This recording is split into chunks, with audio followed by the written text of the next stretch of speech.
Hey guys, can you hear me? Yeah, I've been having some problems with my live streaming, so I don't know why, but it didn't like announce it to the subscribers or something. So don't worry, I'll just leave it up. Just keep going, and maybe people will show up. So there might actually be less people in here, so you can actually talk to me for a bit. I'm going to start drawing.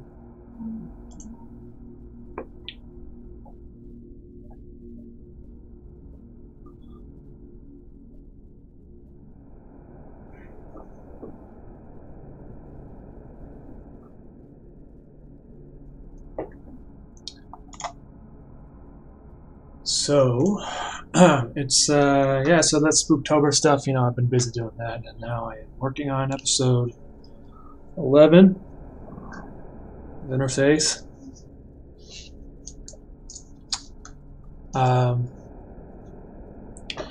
Do I know Polish? Was Henrik's name just a dictionary lookup? No, actually, well, I don't know Polish, but Carolina speaks Polish. So that's the only word you know? I do know some Polish words. You know like 3 words. Yeah.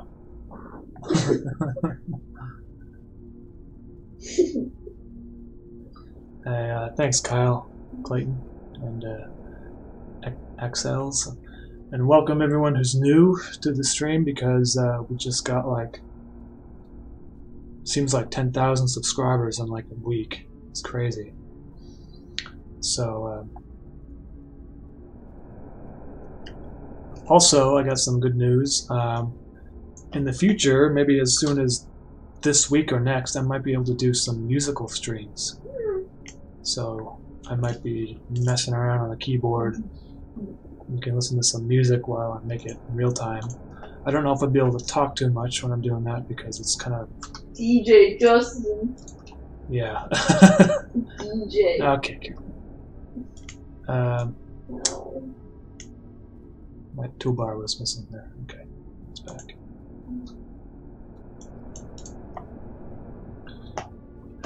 Thanks, Groucho.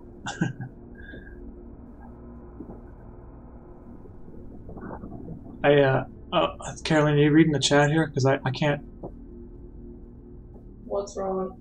Pozdrovsky Kobito Umilego. You know that? I probably butchered the pronunciation. I can't. don't know what you said. Okay. What's with the Russian stuff in your videos? Oh, I don't know, actually. You don't know. I wanted to do that painting, and I found out that it was a Russian painting, and then I had a Burger Czar video, so I figured might as well make it Russian. I don't actually speak Russian, but I had one of the Russian fans help me make sure that it was the right spelling and everything. Yeah, musical stream, that'll be coming up. I can't guarantee that it's going to actually be good, you know, like good music, because usually it takes me a couple weeks of messing around before I get something listenable. Okay, so this animation is going to be Mischief slurping up some spaghetti.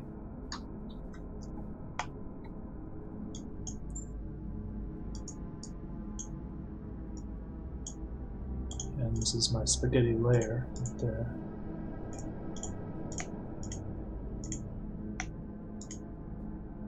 Make sure this. Yeah, so no, thanks to use up. The Adult Swim stuff was pretty fun, and I had to keep that a secret from you guys, because well, I don't know if I had to keep it a secret from you guys, but I wanted to keep it a secret. I've been working on those for like the past 2 months, and they actually took a lot of time, so now I have more time to just work on my interface stuff by itself. So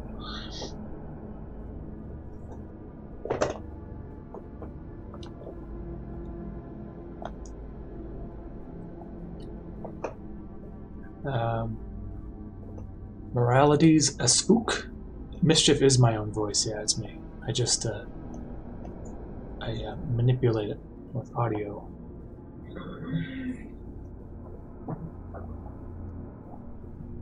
So I think maybe his teeth shouldn't be in the shot, because the noodles will just be like going through his teeth. Yep, that's a cavity. Or maybe I could leave some of his teeth.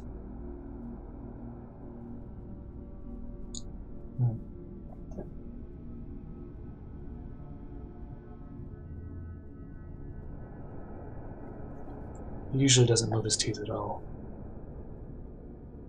But when he's slurping up noodles, I guess he'll have to.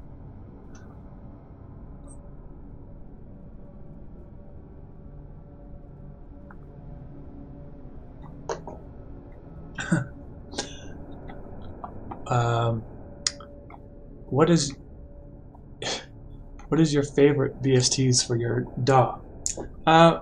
Daedalus, I've actually haven't really been using any third-party VSTs. I've just been using the stock plugins with Logic, and it's because my laptop is extremely slow and there's no point getting more VSTs on it, it'll just slow it down. So actually I fortunately, you know, thanks to you guys and thanks to the Patreon support, I was able to buy a Mac Mini, so I will be able to do much more stuff with the music, and we'll have some musical streams. That's gonna be kind of fun, and maybe I might eventually in the future get some third-party VSTs, maybe like orchestral something or other, samples that sound better than the default ones. But that's to come, I guess. Gigacho, why is your voice so sinister? Can you be a little bit more bubbly? Yeah, man. Do I actually sound sinister? You sound like you're gonna give a funeral speech or something. You're taking someone on mattresses. It's just my default voice. No, it's not. Well, I you guess sound a lot nicer and happier in real life. In I don't real know why life. you get this like serious tone every time you scream. it's because It's like you're telling the news. Or it's something. out of my comfort zone to talk to people. Today, 3 people died. You gotta understand that I There was don't a car usually accident. speak to The anyone. car engulfed in flames.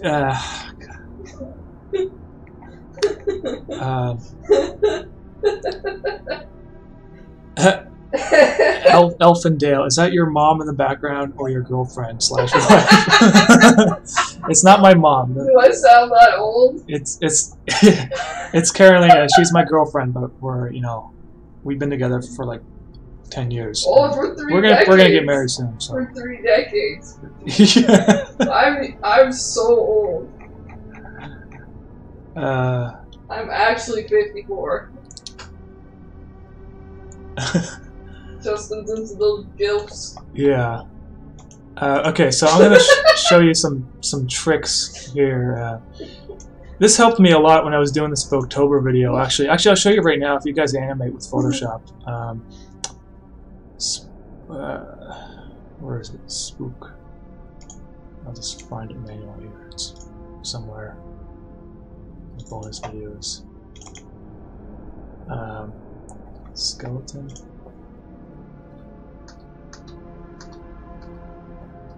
Skeleton dancing? Where is it? Oh yeah. So I'll show you guys a trick with Photoshop. I just gotta find the right layer here. Okay, this one won't work.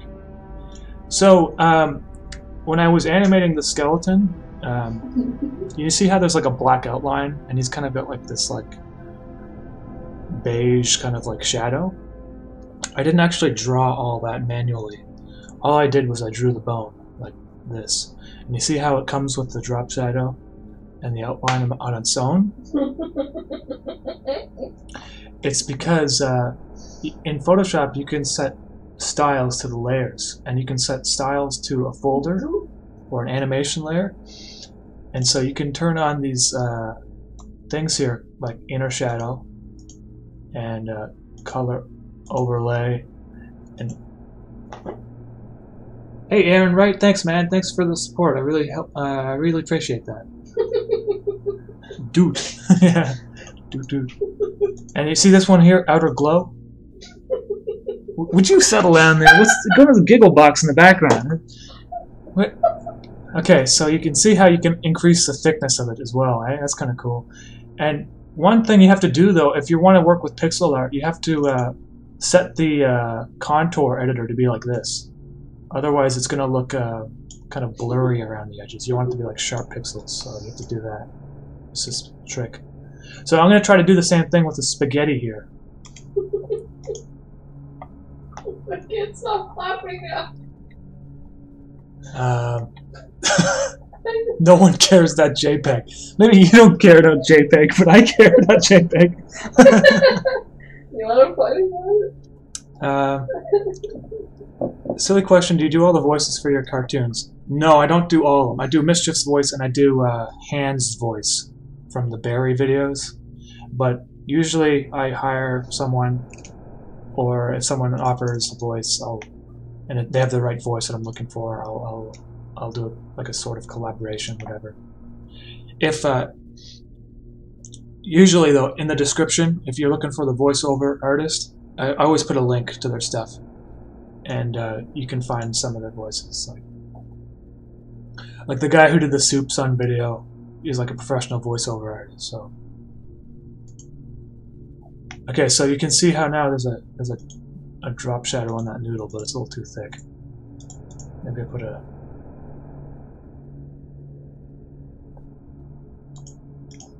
You put an outer glow then you don't have a distance. So. The octopus chef is like a real Japanese voice actor. Oh yeah, and yeah, that's right. The octopus chef is. I don't know if you guys play the game Civilization, but I think he's like the voice actor for the Japanese Emperor and Civilization 6. So that's kind of funny. I didn't realize that until afterwards. Okay, now see how the noodle has a nice little outline around it. I don't have to draw that myself, so it's going to make animating a lot easier.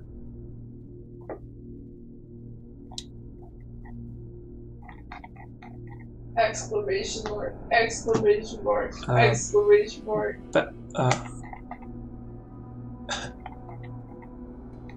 Sorry, I'm just scrolling here. A lot of text going on. Hey, Anamika Nair, thank you very much. For your 2 pounds. Thank you. I appreciate that. That's very kind of you. No, the interface stuff is far from over. I don't know why every time I make an episode, people are like, "Is this the end? Is this the end of interface?" I have really just started. I got started. You know, I'm just getting started. There's going to be a ton more interface stuff. It just takes me like, you know, a month at a time, or at least sometimes 2 months to do an episode. So. Natalia wants to know if she can stroke your noodle. You can stroke it. It's okay.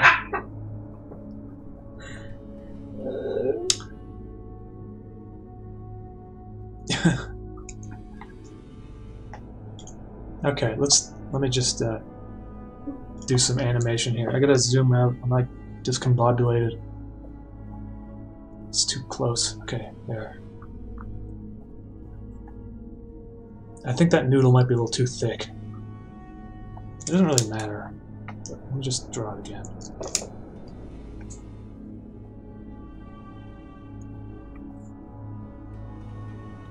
There. That's a nice thin noodle. Oh shit. Very nice. Just I'm pulling everything apart and my buttons aren't working. Thicker nudes. Hey, Ian Camarillo. Hey, thank you, man. I appreciate that a lot. Thanks for the super chat. So there's another thing here. This is actually a create video layer. This might be more useful rather than doing the put the effect on the video layer and edit that instead, because I can just click it. I can just do this. See, with the video layers, you can just press the keys next, and it moves on its own. So I can do some rapid stuff like this.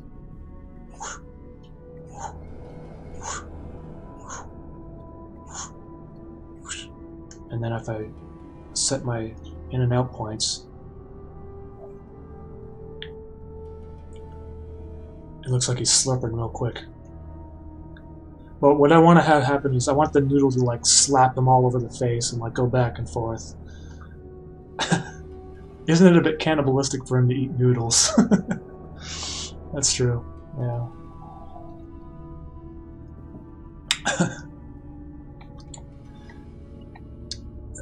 You know, there's not a lot of noodle stroking going on here. There's a lot of noodle sucking, so. Oh my god. I didn't do that when you did it. Well, that's what's happening. I hope your mom's watching this one.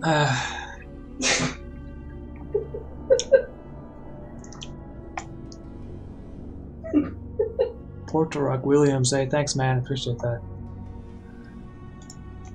Okay, so let's see. If he's slurping on a noodle like that, I think you can slurp it some longer than that. So.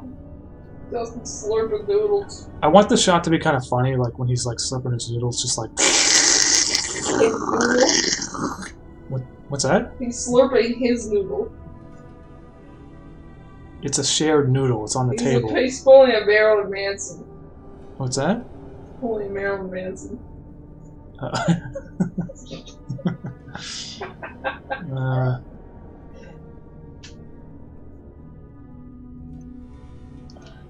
Okay, so now let's see if I put this back.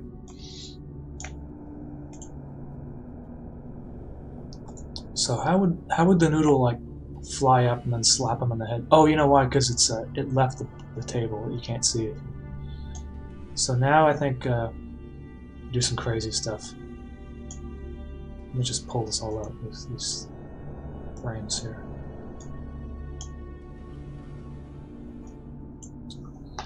Let's save.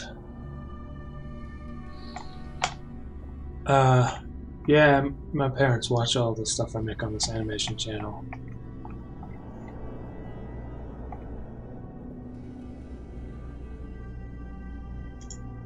Did you code it to draw a black outline like that? RC Mies, whatever? Yeah, I did actually. I didn't have to code it, but it's like in Photoshop you can apply effects to a layer. So I put an outer glow on it, and I just set it to be really pixelated using the quality here, and you can turn it on and off. It's very, very useful when I'm animating. It's like so useful. Your title for this episode is Shared Noodle, okay?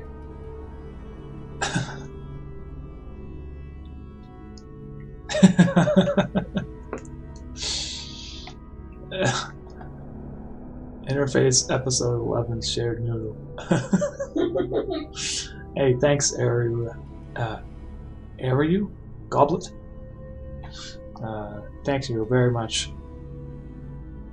Okay, so now I got the noodle going like this. The end of the noodle, I think what's gonna happen is it's gonna start getting like, I don't know what the word is.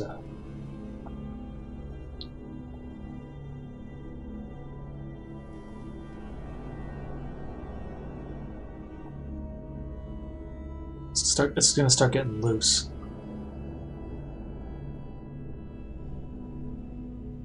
See, the thing is, I gotta do it kind of quickly. Otherwise, it doesn't look natural.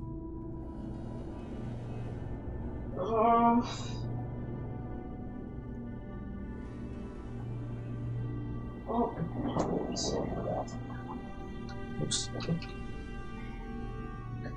Oh no, my video layers are messed up. Is it this one? Oh yeah. Okay. So the thing, animating in Photoshop is not really it's not really meant for animating, so it's like full of bugs and stuff. But I don't know, I got used to it. And once you get to know what the bugs are, it's not a big deal. Oh shit. Except for that. Yeah, that's a pretty big bug. I just copied something like 100 times. Let me just undo this. I wanted to do that, but with a blank frame.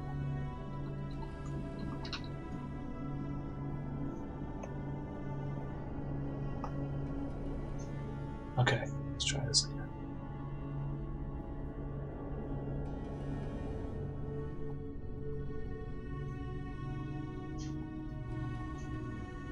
Oh, God, it's not working. Is it this button?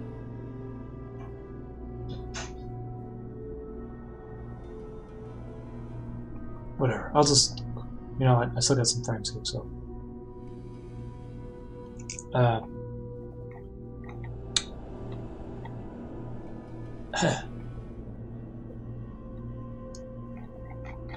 Yeah, thanks guys for all the comments. Sorry, I'm not able to read them all anymore because there's so many of them, but I'll try to get to the ones that I haven't already answered.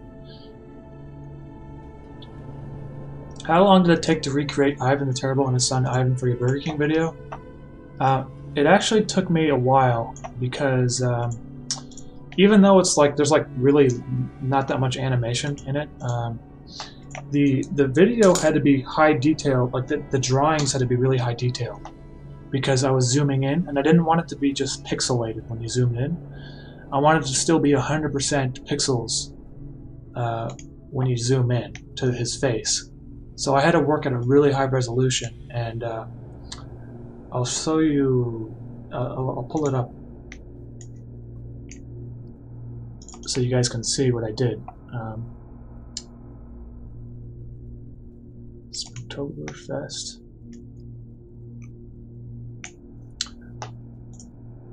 I guess these three things I can open. So there's a few things here.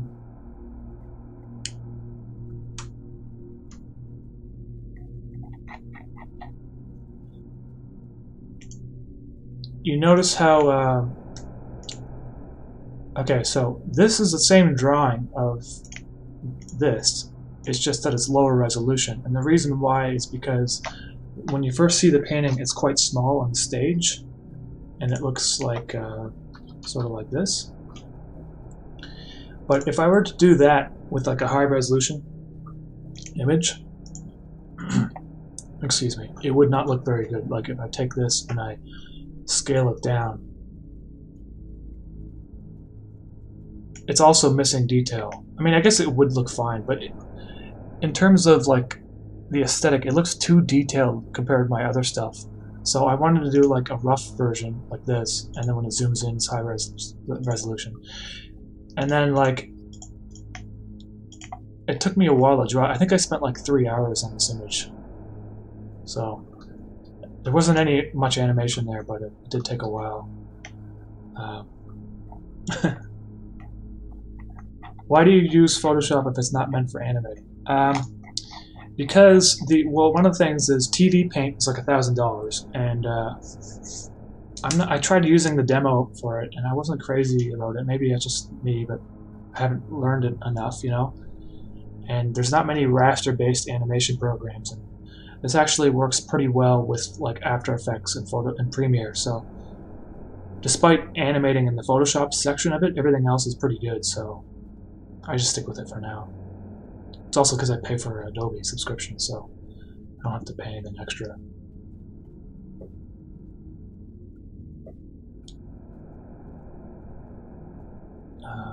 And there's, I mean, it's not bad for an animation program. Like, it's got all these tools that you need, like onion skinning and stuff. So.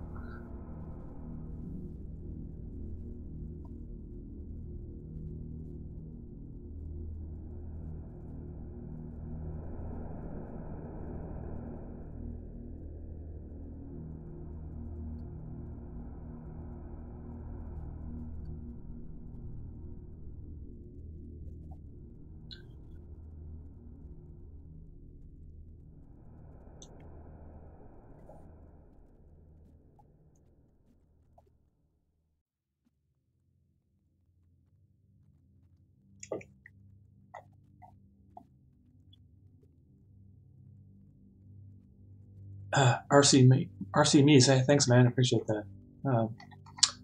What is your connection to Poland? I found it strange that you've made it Henrik a Polish person. Well, I don't know why I made him Polish, but Caroline is Polish, and I went to Poland last year to visit her grandparents, and I feel like it just kind of makes the story a little bit more, if you kind of give them a background. Like,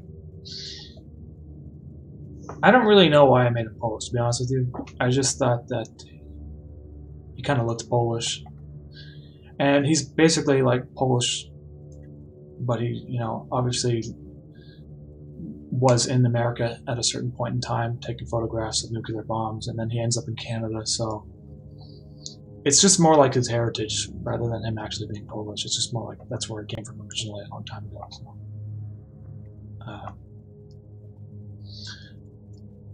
How did you get on Adult Swim? Okay, so they have a show called Development Meeting where anyone can call in and pitch a television show to them. And I really suggest that anyone should do that. And so I did that. However, that's not how I got on as a bump animator. I guess the person who hires people for that sort of thing just ended up finding my channel somehow and following it, and then he decided to give me a shot. So if you do animations that are like wacky, and a lot of people are posting them on Reddit, like YouTube Haiku or Interdimensional Cable or videos or whatever, there's a chance that someone out there is looking for that sort of thing, and that's basically how I got it. You know, so.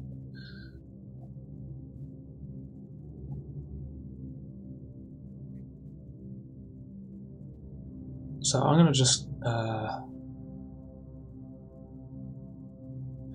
next question is how do you animate the 3D parts of interface? Like, so basically, I do the models, 3D models in SketchUp, and I would use a different 3D software if I actually knew how to use them, but I don't.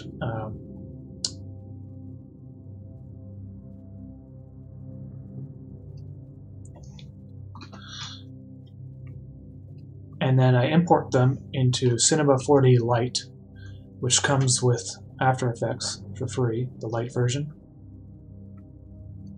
And you can apply colors and stuff in SketchUp, but it's really a crappy way of doing things. You can also do it in Cinema 4D Lite. And then I do a bunch of tricks to make it look pixelated and cel shaded and stuff like that. There's a live stream actually where I do it step by step. It's an old live stream. It's the one that's about Big Smiles ordering at McDonald's. So if you find that, you should you'll see.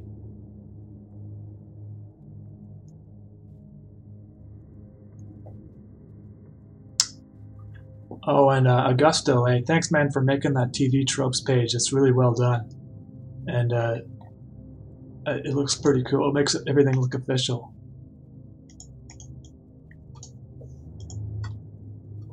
Let's see if I can get the link up here.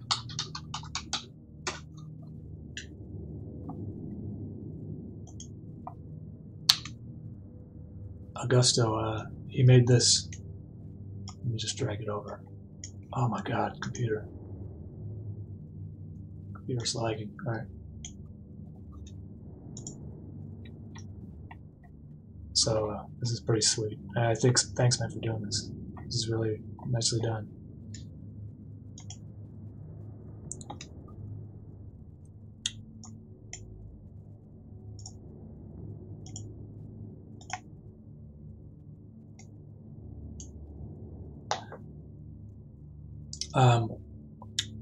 Bradley Galloway. Brady Galloway. I'm actually not American. I'm Canadian. I live in Montreal.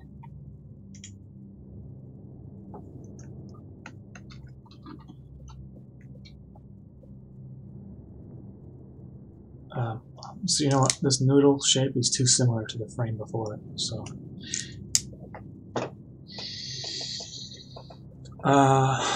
March. I can't. Sorry, man. I can't pronounce your name. How old were you when the art bug bit you? That would probably be thanks to my dad, because he was a graphic designer and he always tried to make me do creative things when I was a kid, especially drawing. So I was pretty young actually.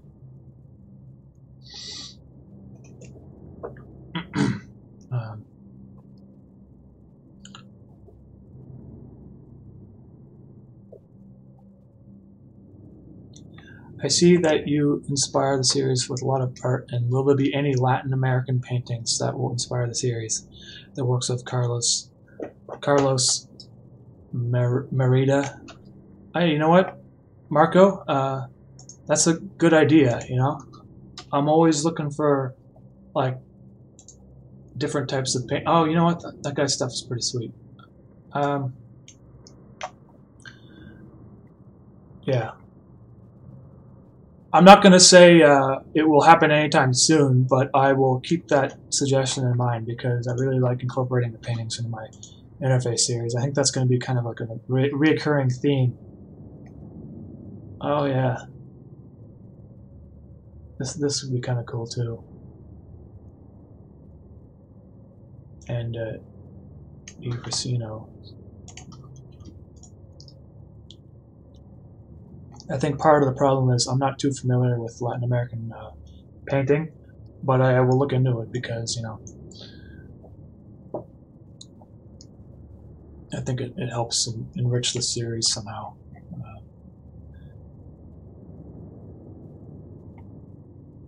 Homo Milita. Much love from Warsaw. Hey man, thanks very much. I appreciate that. 10 zlotys from Poland. You know what, man? I was just in Warsaw last year with Carolina. Her grandmother lives out there, and so we went to visit. So it's a pretty nice country. We went around the whole country. It's partially why Henrik is Polish, I guess. I wanted to try to use some of the knowledge I have to maybe work on his backstory sometime in the future. I mean, his backstory doesn't have anything to do with being Polish right now, but, you know, maybe sometime in the future I'll do something. Okay, so this noodle is not really... It's really hard to animate and talk at the same time. I don't know if that's, like, too wacky. We can always delete it.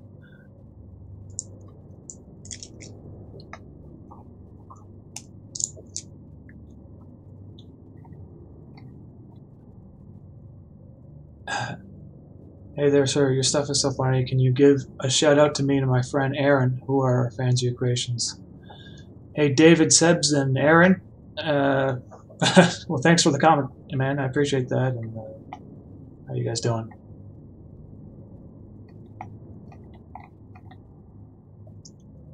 Hey, Umami, will you put any Mayan art in your interface series, or is it religious philosophy that involves life and death? You know what? I haven't considered it yet. I always just kind of been... The paintings that I've been using, the reasons why I've been using the paintings are because of the dates that they were created. So, I don't know if you guys noticed, but the painting that Salvador Dali did of the pink guy, or not the pink guy, but the man coming through the egg-shaped earth, was done in 1943, which is the same year that Mischief came out of the boat and was spaghettified. So, and I'm also trying to use the paintings that are created around a time that makes sense based on the context of what they're saying in the episode. So that's kind of why I've been using those paintings. But yeah.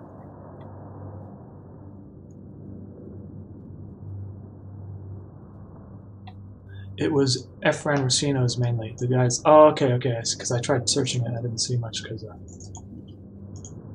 I didn't type in the. Oh, it's okay. So this is this kind of. Is it sculptures? Mainly, it's sculptures. I never typed them.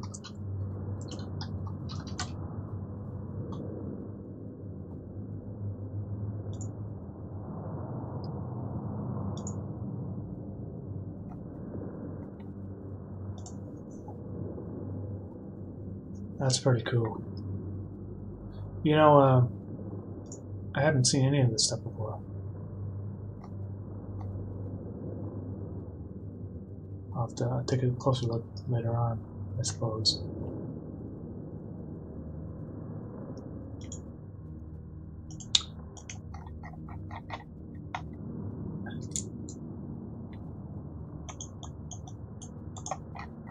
Whoa, guys, I'm sorry, I'm scrolling.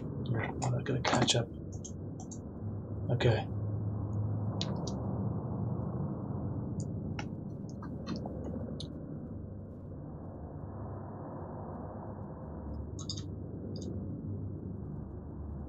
I think that doesn't look good. It's too... What I needed to do is I needed to like slop onto his head. So like maybe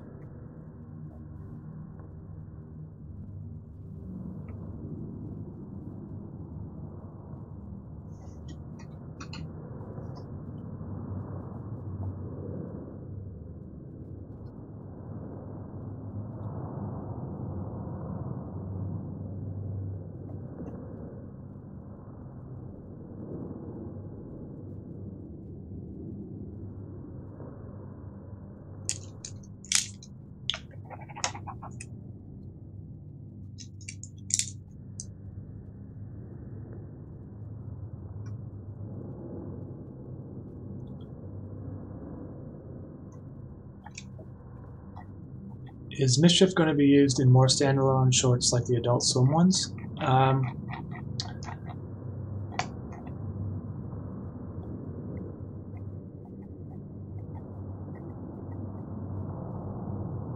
I haven't really decided yet.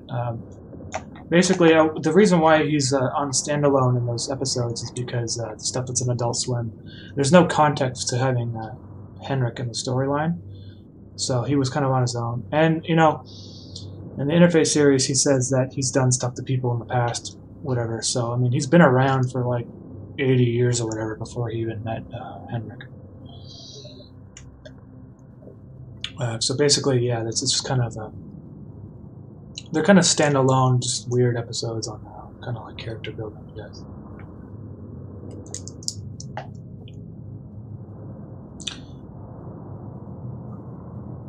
Hey, Umami, I've always wondered where you got the inspiration for the changing face on Cammy. It reminds me a lot of the animation made by $1 Million Extreme. Cheers. You know what? I was looking at like NVIDIA's kind of they do like technological demonstrations or whatever with their graphics cards, and they released this video called like celebrities that are like their faces are morphing together and the celebrities don't actually exist. That's real people. I thought it was pretty cool looking, and then I noticed that they released it as Creative Commons, so I used it as I did some rotoscoping with it.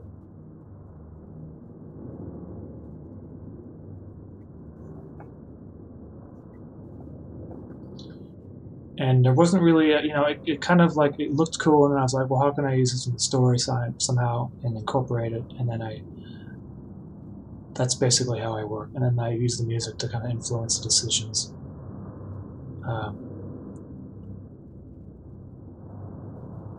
So that's that. Though I know what you're talking about. The MDE, they have like a bump sort of thing. It's kind of the same face morphing sort of thing. Hey, thanks, Peter. Zolotarev.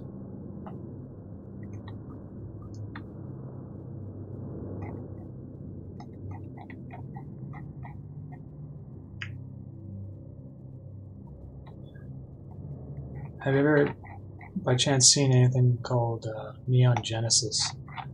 I haven't, man. Sorry, I haven't seen it.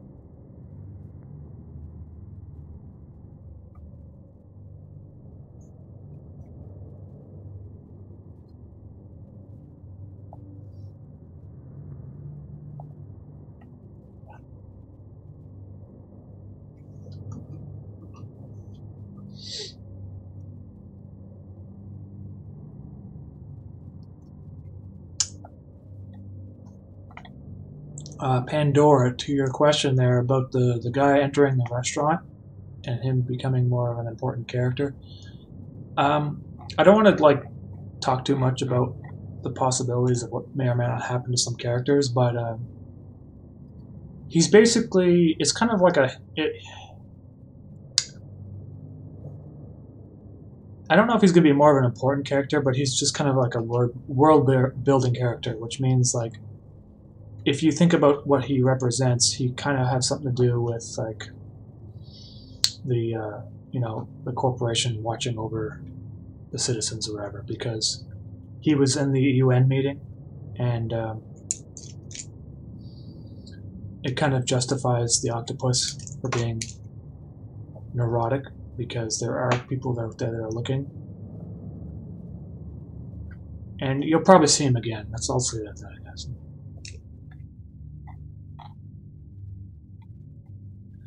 How long do you intend to make them slurping noise? I plan on making it as long as possible without it, like, not being funny. It's gonna be pretty long, I guess. I gotta play around with it, though.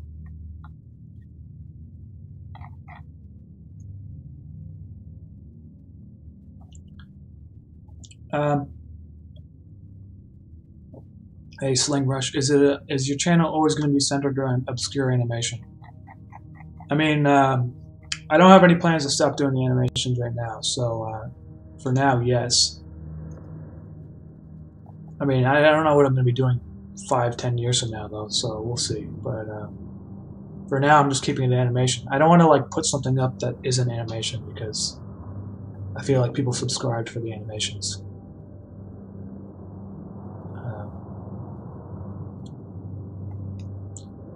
That's actually why I put my like hex system music. I put that on a different channel, because I don't want to like spam people with like music tracks and stuff if they're just looking for animations.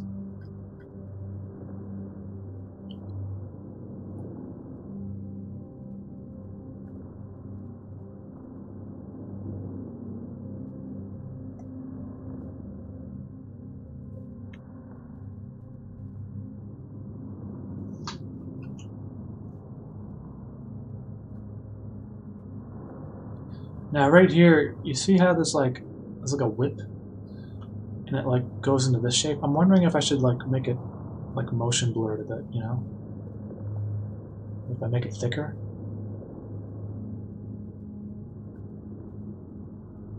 Yeah. Even some of these other ones could use it, I think. So I go back and like this. It should be really thicker around these corners here, because that's where a lot of motion is happening.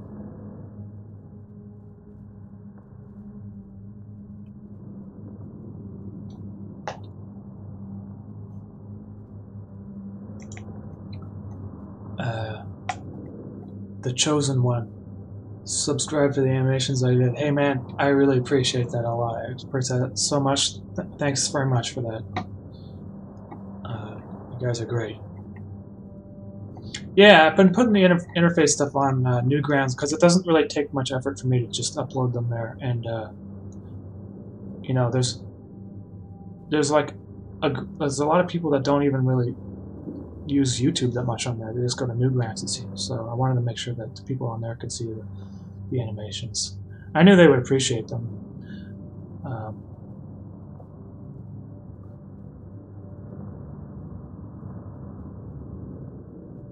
Because isn't that where Salad Fingers got started? It was on Newgrounds? I'm not sure. I used to go to the guy's website, fatpie.com, whatever it was. Dave Firth.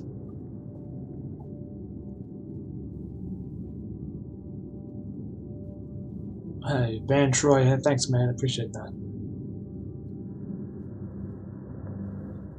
Raoul Vandergraaf. I do make the music for Interface, yes.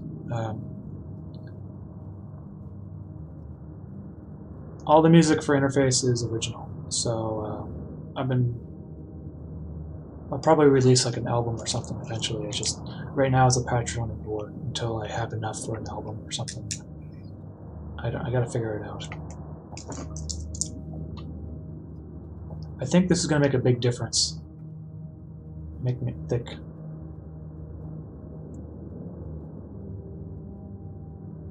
Around the the swoops. Let me just play it back. Yeah, I can already see that. It feels more like organic, I guess, or natural.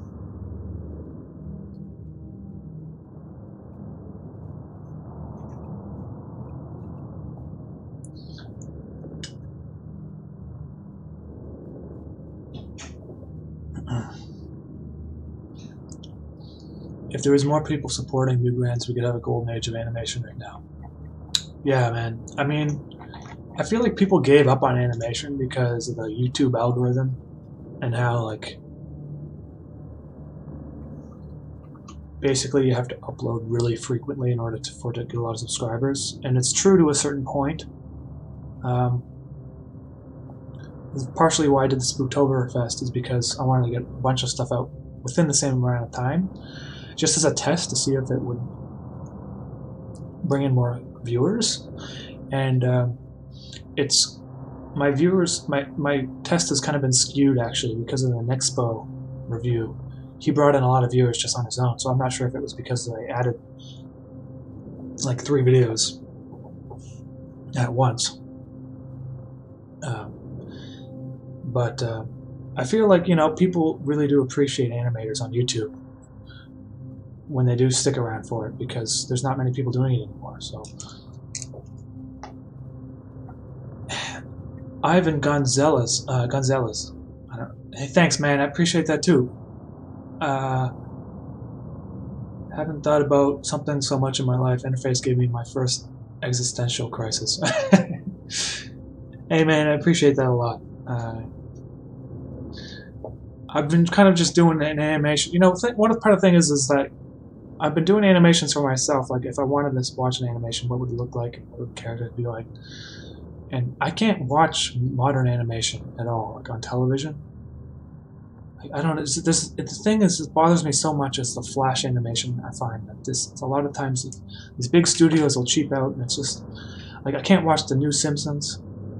It's like painful. I feel like if you're going to animate something, it has to be like the animation itself has to be something just to watch on its own.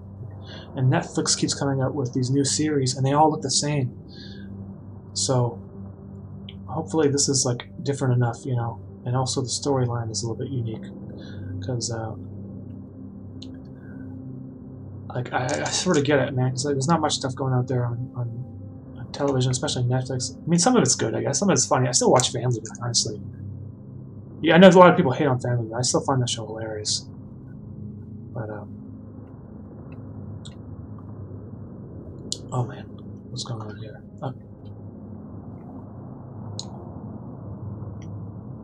Is this silly man eating plain spaghetti? What kind of ragtag shenanigan Japanese restaurant is serving this pink noodle ghoul plain spaghetti? Maybe it's not spaghetti. Maybe it's like a ramen noodle or something. But I mean, it's because it's not the right color. But hey, ever you Goblet man? Thanks again. I really appreciate that, dude. Thank you.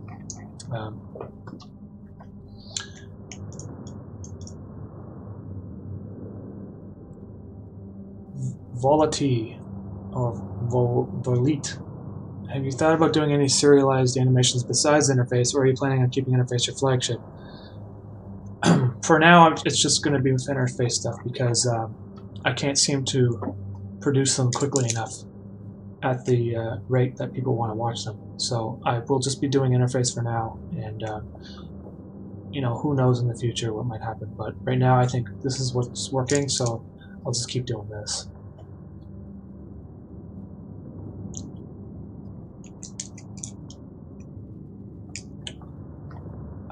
Matt O. I guess the cross-hatching, a lot of different YouTubers kind of influenced the style that I chose, so I can't say that it's exactly unique, but like if you guys ever watched Pilot Red Sun's videos, I liked how everything was like pixelated, and he didn't care too much if it looked like messy in some shots, I guess. So, but I mean, mine's a little bit different from his work because it's a little bit less. He uses a lot of blending and like kind of like scribbly kind of aesthetic. Mine is more like comic book style, I guess. So he was one of the people that influenced it, and of course David Firth, because I like the way he crosshatch things.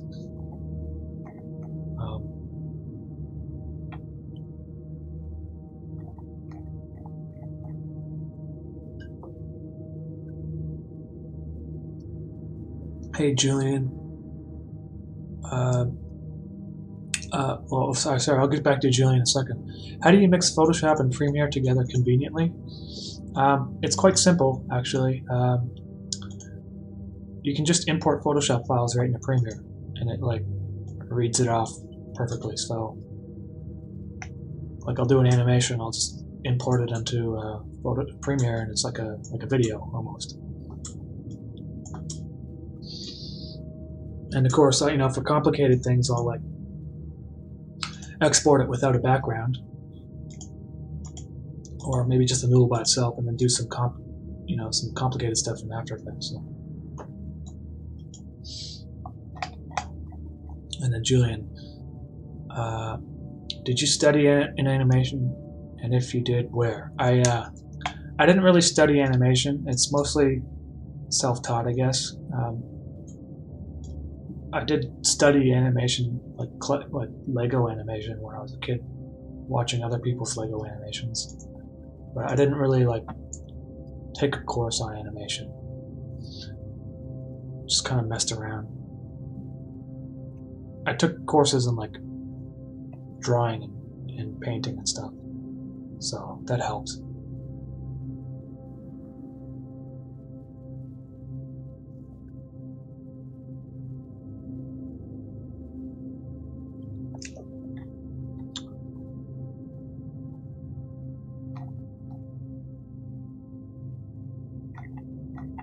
You know what though? Speaking of unique animations, like the Adult Swim channel is just full of like crazy animators. Like they do a good job at finding really obscure people with unique styles. So you just check it out, and if you don't really check out the Adult Swim channel, there's this one guy that got a pilot on Adult Swim called Cole Kush, I think, and he made the animation Day World. You should check that one out if it's on the Adult Swim website. I really enjoyed that one.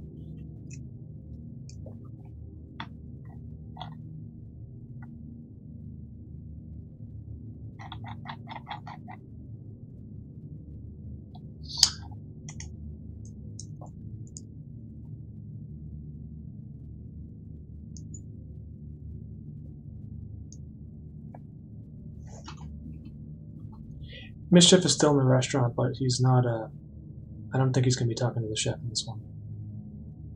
He's like eating, so the chef already gave him food.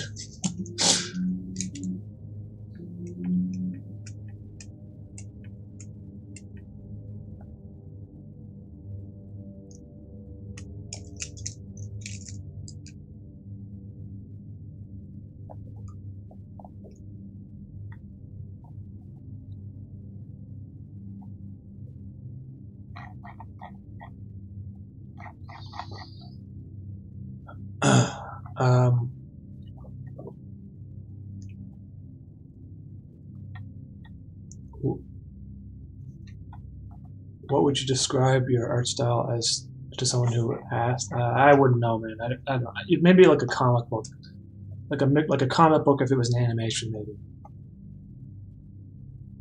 Because everything's kind of like flat, like doesn't move too much, but then there's like something that does some crazy movement on its own.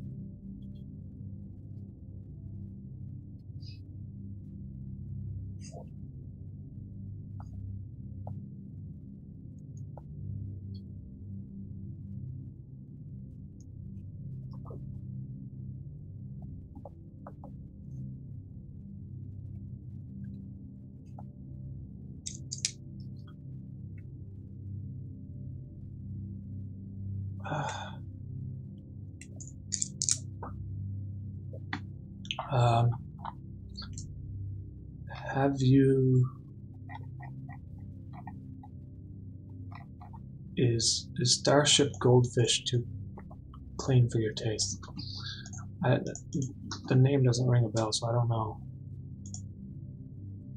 Starship Goldfish.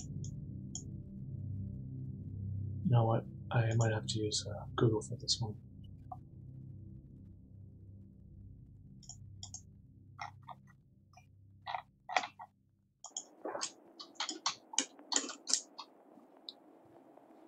I'm not getting any results. I'm sorry, man. I'll have to look that one up later. I don't know.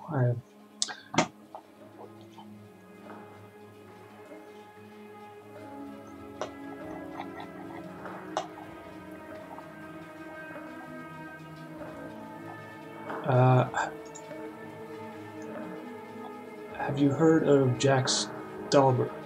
Oh yeah, I mean I've definitely seen some of his stuff. And you know what? He's actually getting really good at animating because like the past couple of episodes are like really nice. I like the one where he like emulated the skeleton, like the black and white skeleton from the past. It looks like it almost looked like the real thing almost, you know? Okay, so this noodle's gonna come around and swoop down. Oh, God.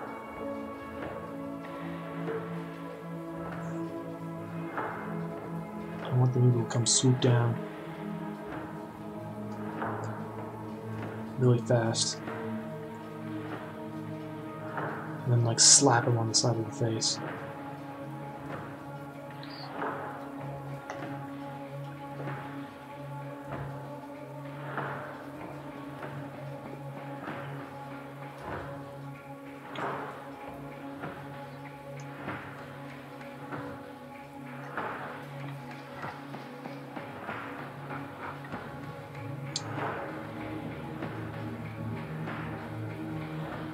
Hey, hey Kepler, you just found out about my stuff today, eh? Man, I appreciate the comment, man, thanks. And welcome to the stream and the channel. You know what? My, oh, there it is, okay. I thought my voice was...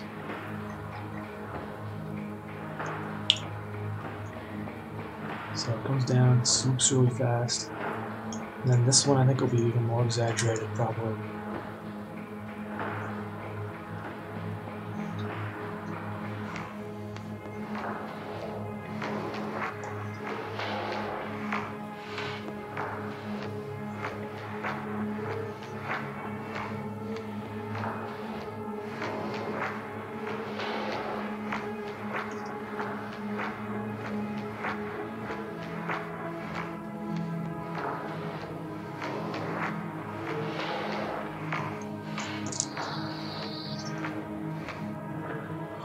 What do you think about Chef Boyardee? Those Dexter animations? You know what? I don't know why he deleted his channel because like those were pretty amazing animations for something that came out back then. I wish that he still had his stuff up. Oh, you know.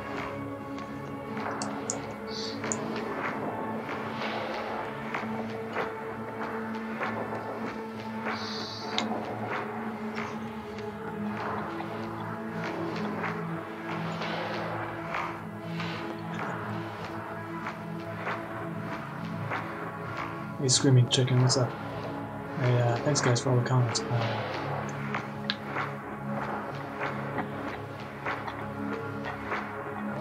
Feels cold grave. Yeah, I've seen this stuff too. This stuff takes it's a crazy amount of work, it looks like. I feel like there's like a new crop of animators that are coming up, and they're all like doing their own thing. Pretty distinct looking styles.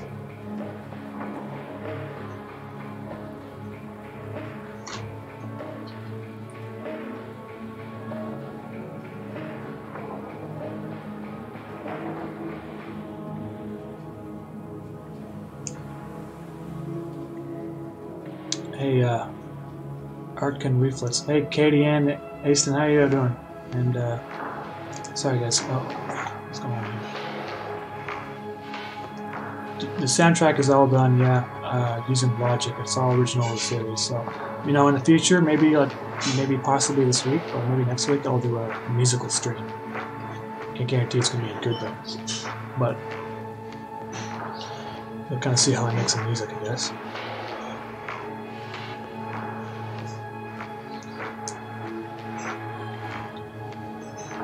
It's Starship Goldfish. Yeah, I think I just didn't type it in, because I didn't type it into Google. I typed it into DuckDuckGo, which sometimes the results are. Yeah, so this is probably what we're talking about. I can't really speak on the show because I haven't really seen it. So, you know, it does look better than most stuff I see though, because you can see some sort of lighting here and shadows and stuff, and highlights. So,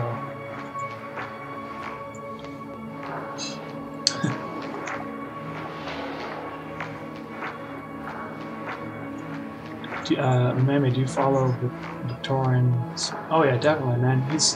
He pops in here all the time, so I've been following his stuff. Actually, I think I did one of his voices for like a robot.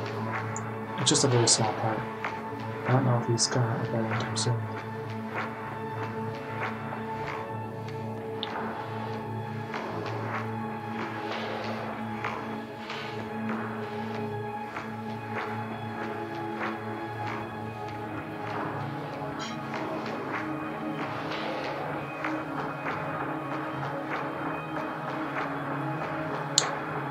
Hey JS, these animations take usually about a month or two. The interface ones take about a month or two.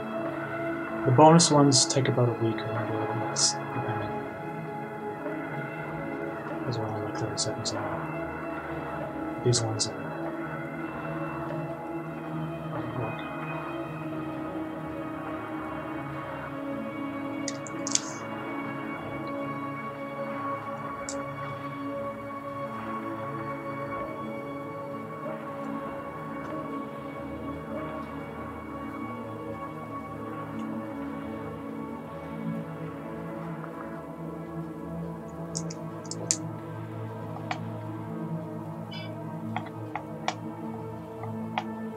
Hey, Jeremy Lockhart, my question needs answers. What was your question? I might have missed it. Ask me again, man. I'll get you to. I'll answer it.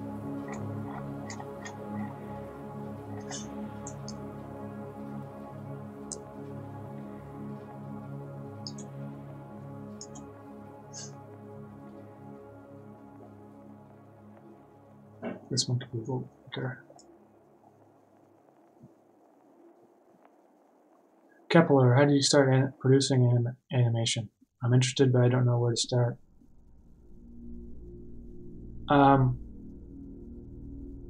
Well, I honestly don't know what to say about affordable animation programs, because you're either going to be paying for Adobe, which is like $100 a month, or you're going to pay for something like TV Paint, which is like over $1,000. But I think there is cheaper animation programs out there. I'm not the best person to ask.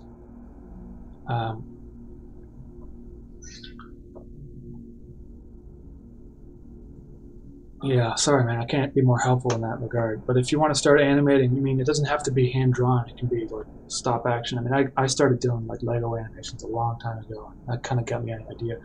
Or just like shoot like live action movies like with your cell phone or whatever, because I've been doing that for a while too, and it takes you a while before you get an idea of what you want, what kind of stuff you want to make. I mean, you might be able to get like a used version of Photoshop from someone pretty cheap on the internet, on like a Premiere, like CS6 or something. It might actually work.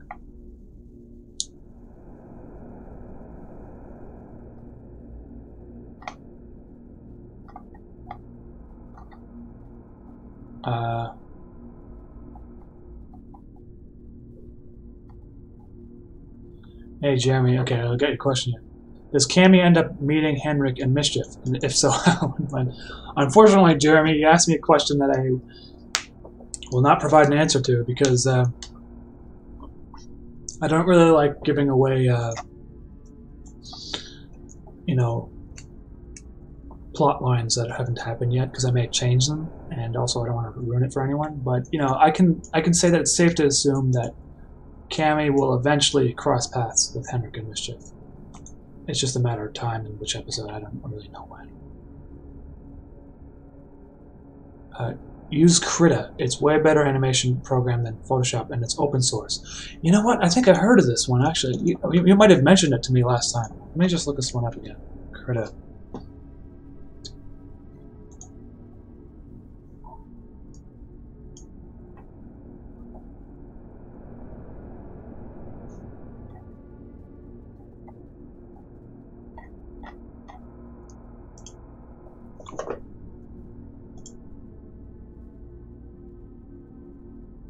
I actually have no idea about this program, but check it out though, krita.org. If you're looking to try animation, maybe you might be able to do something with the software. It looks kind of like I might have to check it out myself actually, because I've just been getting used to, you know, I'm set in my ways right now. I don't want to change my workflow right now because it's like I'm on a roll, but you know, if something comes around that's better, I might switch over to it. I don't know if like programs like that have stuff like this though, you know, I can just, because that saves me a lot of time on its own.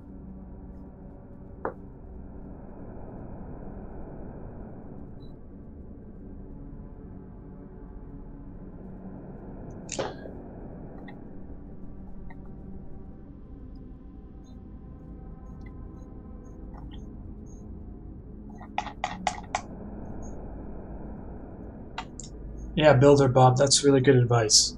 Just set some time each day and start small, that's all I say, you know. Just do little 10-second animations, work your way up to something longer, you know.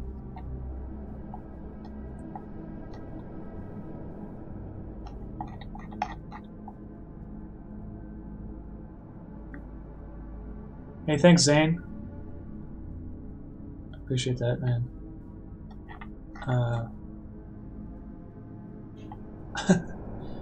And Tokyo Splash. Thank you guys for, you know, purchasing the merch and stuff. It's really been helping me out here. I appreciate it a lot. OpenTunes is a free program for animation that was used by Studio Gilby. OpenTunes. Let me check this one out. Hey, thanks, Cameron.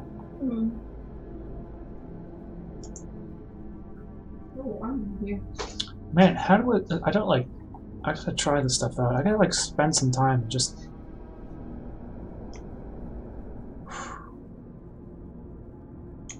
because this looks pretty sweet too, like,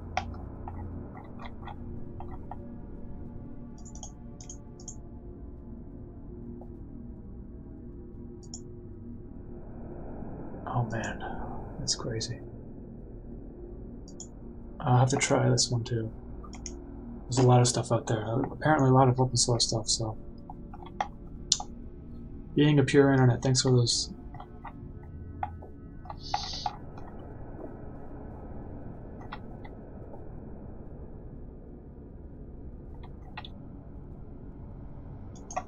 Are you excited for Kojima's new video game Death Stranding? I think this trailer looks amazing. The game looks really creative and cool. I don't have a PlayStation though, so I'm not sure if I'm going to be able to play it. But that game does look pretty awesome. What you talking about? That video game coming out called Death Stranding. Well, the one with the crazy baby coming out of the jar? Yeah. It looks really good. Well, there's also Spyro coming out, so I might have to buy a PlayStation just for me. I think your stream needs to start you a PlayStation fund. Yeah. The PlayStation's, I mean, I could save up if I wanted to. But I probably might have to, because that Death Stranding game looks amazing. Howdy from Texas, Umami. Jay Frisky, thanks, man. Do you have any inspirations for color animations? Can't wait for that mischief sweater. Thanks for ordering that, dude. Do you have any inspirations for color? I don't know exactly. I kind of just chose the colors I thought would look good, one at a time. And just my blacks and my grays are really dark, and I wanted to provide a nice contrast to the bright, saturated colors. Other than that, I haven't really. I mean, I've been using these colors up here the whole time. I don't stray from these. And if I add new color, like I recently added this brown, I'm like, I really think about whether or not I need it or not, because I don't want the color palette to be too all over the place.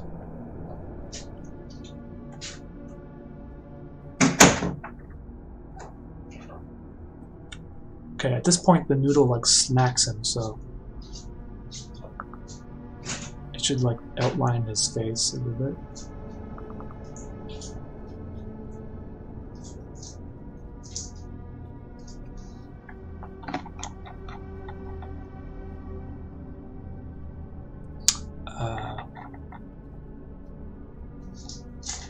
Hey, sorry guys. If I don't answer your question, it's likely because it might be in the FAQ. So just check out down below, because there's a lot of information on there too.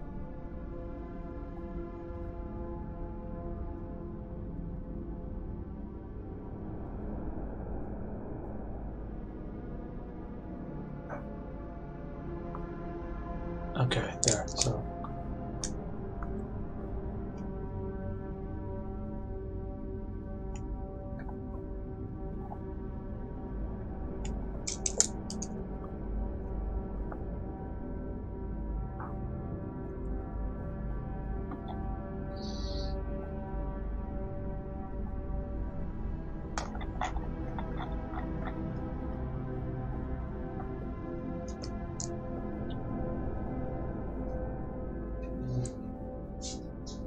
Hey, last name. What is the best advice for people who want to get into art, whether it be music, drawing, or something?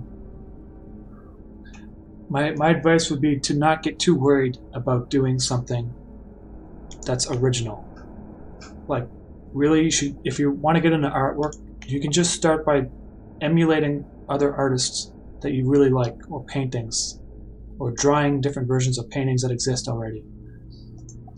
I think that's the best advice. Like, you don't have to like make your own style immediately, is what I'm saying. And I think it's really hard to do that. And also, don't be afraid about like, you know, feeling like you're ripping. Did I miss a super chat here? Hold on, let me just scroll up. Metal Snake Studios. How did you do the face cam? Well, hey, thanks, man. I appreciate the $5 super chat. The face cam is done with a program called Adobe. It's right here. Adobe Character Animator, and you can set it up and then have a drawing of a character and like the different mouse movements, and it synchronizes with your webcam. And thanks for the support, man.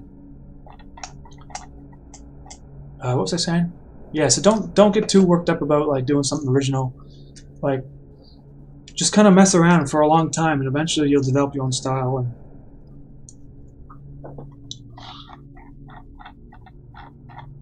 if that's when you want to get started doing artwork, you know. Also, don't focus too much on photorealism. I mean, I think it's a nice goal for you, like a challenge to yourself to make yourself get into photorealism, but I don't think it's like a lot of people fall into the trap that photorealism just means that it's good art, but essentially it just means that you're really good at replicating a drawing that already exists or a photo. And if you're more expressive with your artwork, I think you'll be able to find a more I don't know. I mean, it's subjective, obviously. It's art, but like I think. Don't fall into the trap of thinking that just because something looks realistic that it's good, you know what I mean? And if you draw something and it doesn't look realistic or whatever, or it doesn't look right, it doesn't mean it's bad.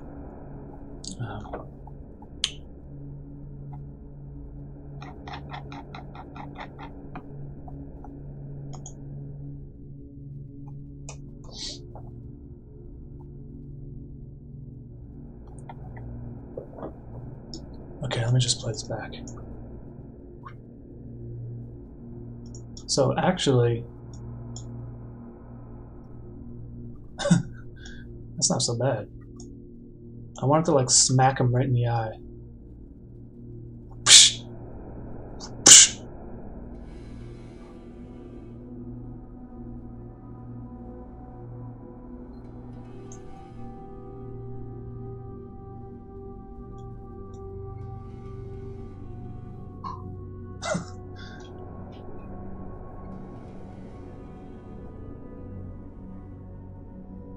And then I want him to like kind of like slurp it up really slowly. Like he didn't mean to slap himself in the face with it.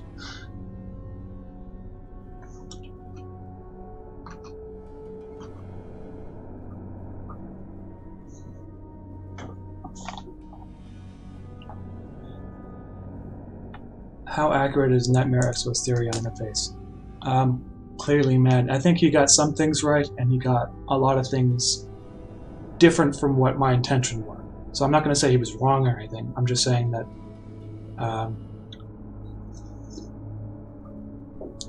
when I was creating the episodes and I was thinking a certain way, it wasn't quite exactly as he interpreted them.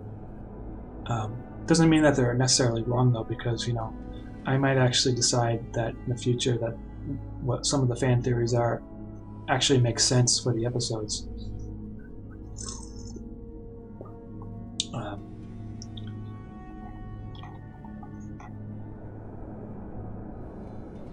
Hey, Jeremy Lockhart. Yeah, I've definitely seen Felix Colgrave stuff. I think I'm subscribed to him actually on one of my other channels.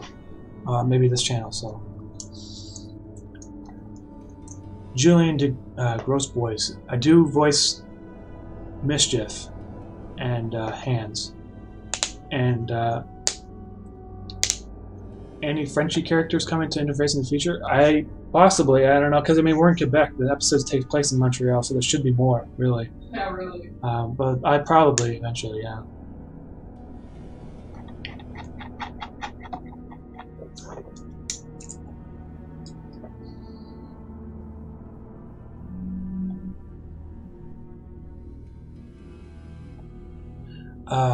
Armageddon, how are you drawing where it automatically gives an outline? So I'm using a plugin called Animator Toolbar Pro. You don't need the plugin to do what I'm doing, but it's basically a bunch of scripts of stuff that already exists in Photoshop. It's just that these buttons automate a lot of tasks. So you can turn onion skinning on right here by going like this. Enable onion skins. And see how it shows you like the previous frame at a lower opacity. But you see how annoying this is, me to go in this menu here and go like this each time? This plugin basically just lets me to just turn it on and off like this with one click. So it's called onion skinning. That's what the terminology is for being able to preview the frame that is, so that you can like kind of trace over it, you know, when you're animating like this.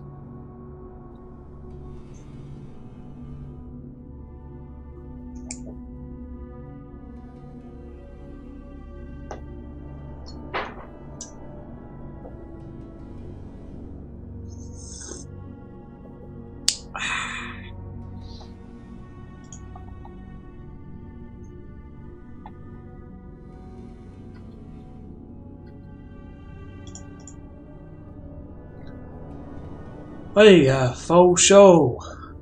Man, that's really generous of you. Thanks, man. I really appreciate that. Thanks for the great videos, Umami. I loved Rotoscope ever since watching the scanner darkly. Wish there was more YouTubers like you making good content with that kind of animation. The music in your videos is great too. Hey, thanks, man. I really, really appreciate that. And I do think the rotoscoping in the scanner darkly is pretty just amazing on its own right. I wasn't too crazy about the actual movie itself, like the script, but the animation was pretty cool. Yeah, and thanks, man. Okay, let's get this noodle into his mouth.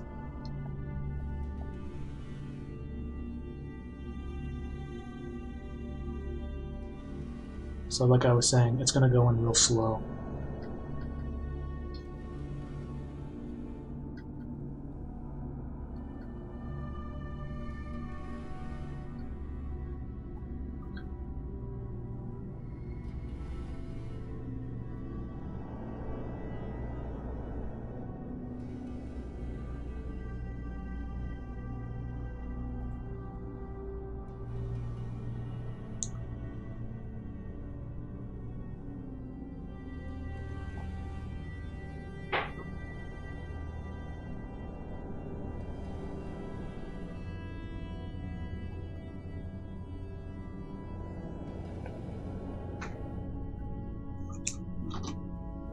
I really want to see a Mischief 3D model. There's a fan actually making a 3D model of him in the on the Discord in the fan creation subreddit.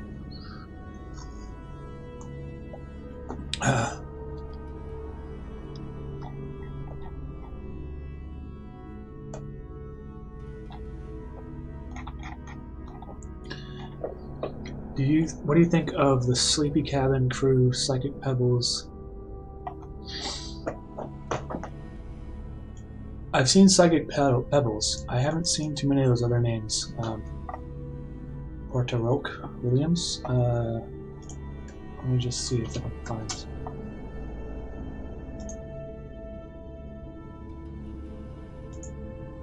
Whoop! Sorry, I didn't mean to play the shit. I don't mean to play the videos. I haven't seen any of this stuff, man. I can't comment on it. Sorry.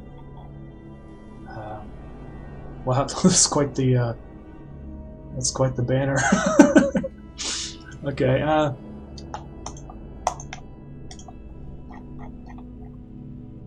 Nightmare Files. Love the eerie atmosphere. Keep up the great work. Hey, thanks, Nightmare Files, man. I appreciate this so much. You guys are very supportive. Okay. Let's see if I can continue on with this noodle here.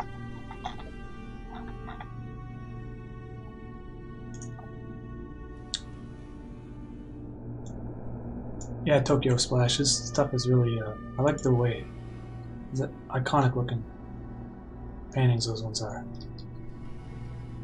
Yeah, so the noodle goes in.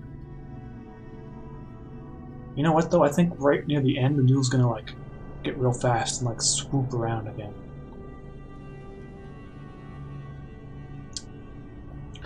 Are those white things above Mischief's eyes supposed to be horns? These things? I will, you know what? I'm not going to say, but they will be explained relatively soon in a future episode.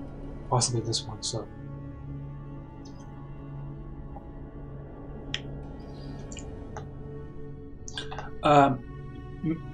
What Mr. Crazy One, or Mr. One Crazy, Adult Swim. Did they actually air it on television too? Because that's kind of cool. They commissioned those episodes, so they like paid me to draw a Mischief episode, and then they own that episode. So they actually own those two little videos I made. Adult Swim does. So they're probably going to put it on TV and stuff. Did you see it like actually air on television? Because they said that there's a chance it might go on TV, but no guarantee. It's like it was Adult Swim Online basically that did the commission. So.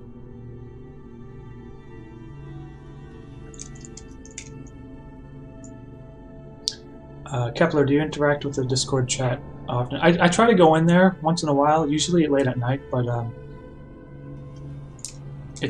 I get a lot of emails now, and it's hard for me to interact with the chat and the emails and the commissions and stuff at the same time, so I do pop in once in a while. Oh, sweet, so that was on TV. That's awesome.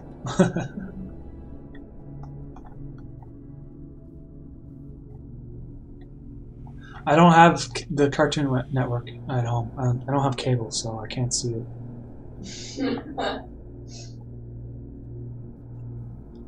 I'm a cheap bastard. No, that's not true. I don't really like watching too much TV, and we have the digital over-the-air thing, and we actually get like 15 channels for free, just because of the they just like broadcast it in the air. I don't really need much more than that. I just watch Survivor on TV. You guys watch that? Jeopardy and Survivor. Jeopardy and Survivor. That's your favorite show. They're like comfort shows. I just like to hear Alex Trebek's voice.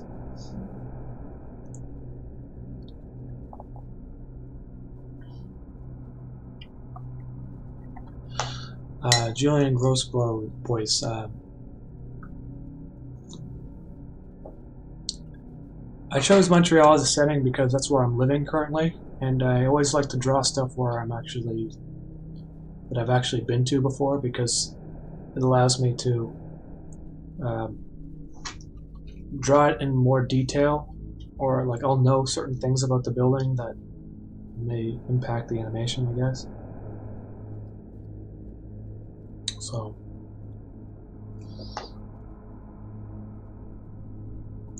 Cartoon Network is a Canadian programming shadow zone. If you don't go satellite, you aren't getting CN. Yeah.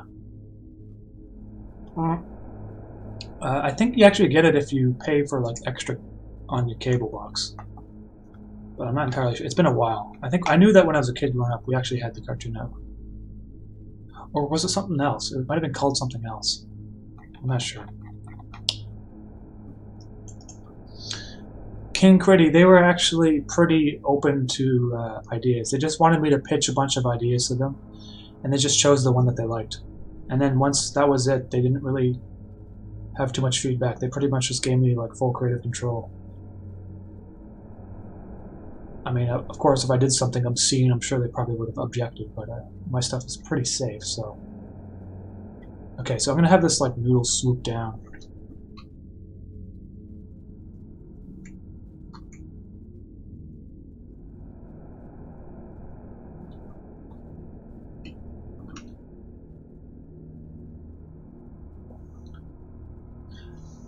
The Demon 372. How did you come up with the idea for interface?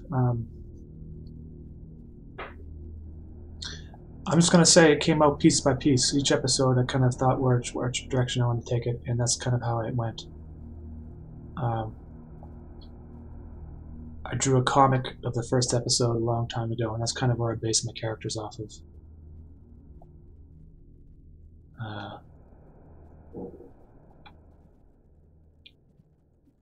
I don't really know exactly.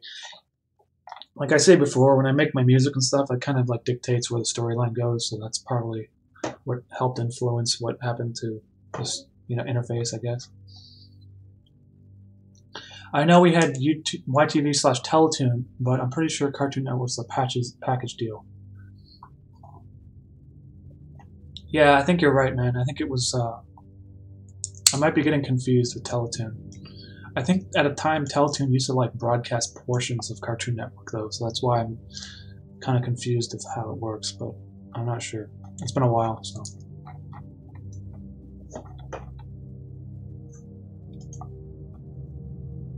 Hey, Julian Gross Boys, are you from Montreal as well?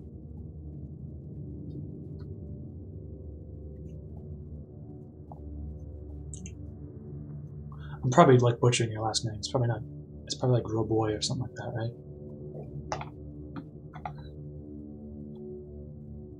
Gross Boys. Grow Boy. Sorry, man.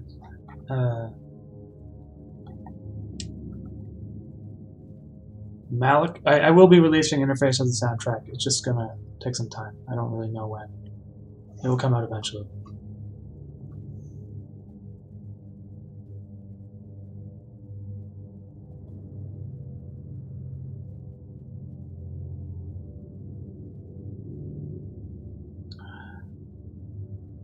I've gotten used to it. Yeah, it's kind of like my last name, where people would always spell it like wrong, T-O-M-C-H-U-C-K, when it's actually just U-K.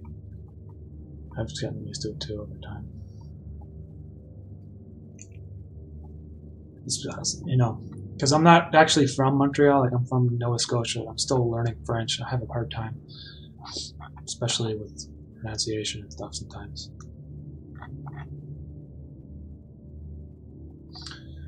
Max, I went to NASCAD University in Halifax, which is an art school.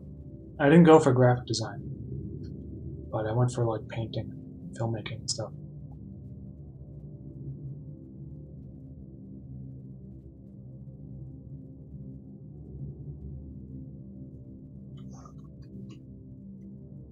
So I don't know if it's going to look right, but let's just see what happens, because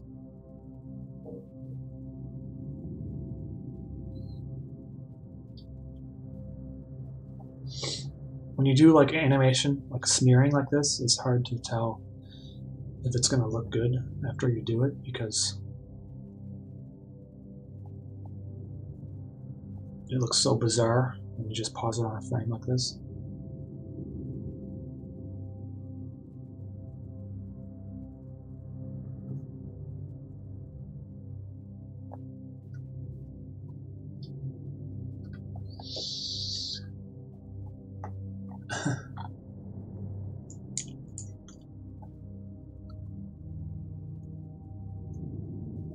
Hey, no worries, Joe Bird. That's alright. Have you watched Nexpo's video? Oh yeah, I definitely saw his review, because he asked me for permission basically before he did it, and I said of course. And yeah, I've definitely seen it. Yeah. And Andrea Calmari, will I ever do anything live action? I guess it depends. I'm not really sure yet. I mean, like after this,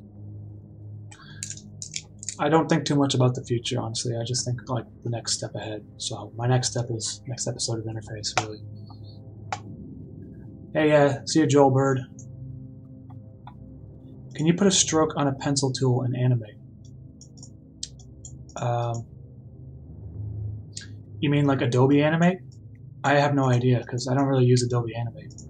Is that what you're saying, King Gritty?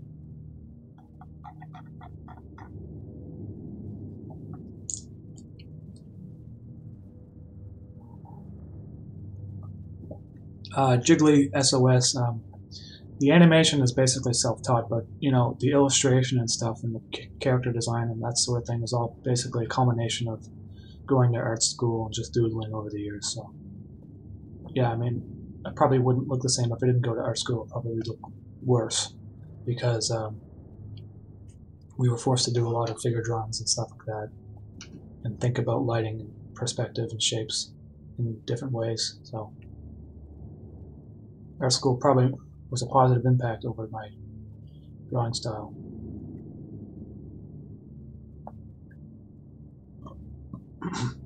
Excuse me.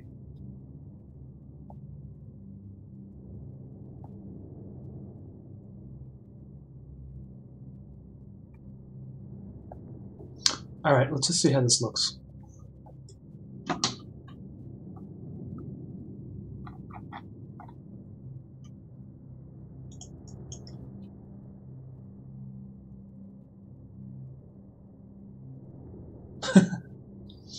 I think it could swoop a little bit more right at the end here.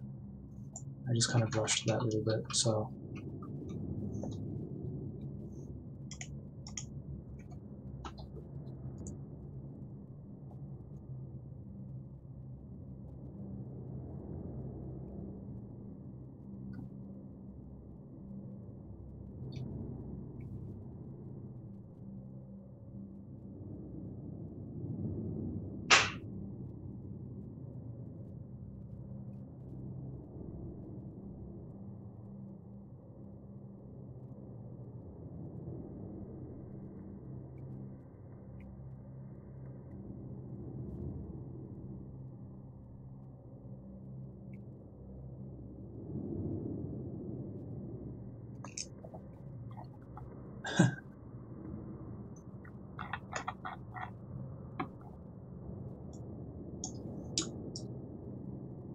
That doesn't look right.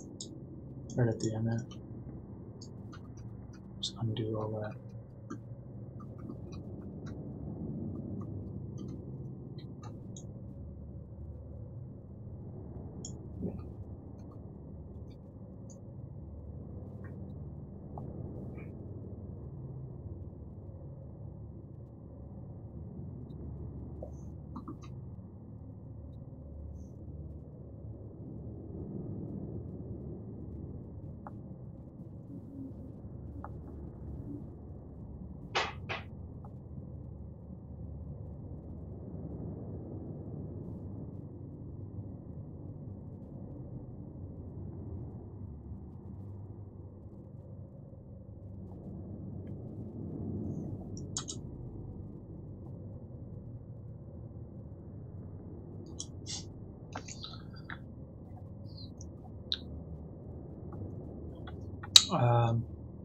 Malik Yoldashev. What are your film influences? Actually, check out the description, and I got a whole bunch of links down there below, I think, about film influences. Mostly, I like a lot of Michael Mann movies, basically. Bay Lego, what are your brush settings? The one with the outline is pretty cool. It's actually just a circle brush with the pencil tool. Basic, and I'm using a tablet, so it has some pressure sensitivity, so I can do stuff like this. But like I said before, you can put layer effects on, so you can put an effect called outer glow and set it to be, well, you can set it to be like this, so that you can make it however size you want, and that sort of thing. You can also put drop shadows or inner shadows if you want. But you might want to make his lip twitch a little bit to make it look like he's actively slurping. That's a good idea. CS Wood, maybe I'll do that now.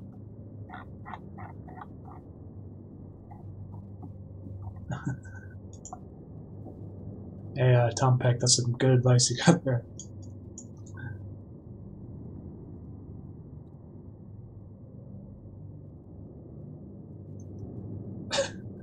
I think it needs to like spin around in his mouth a little bit more at the end.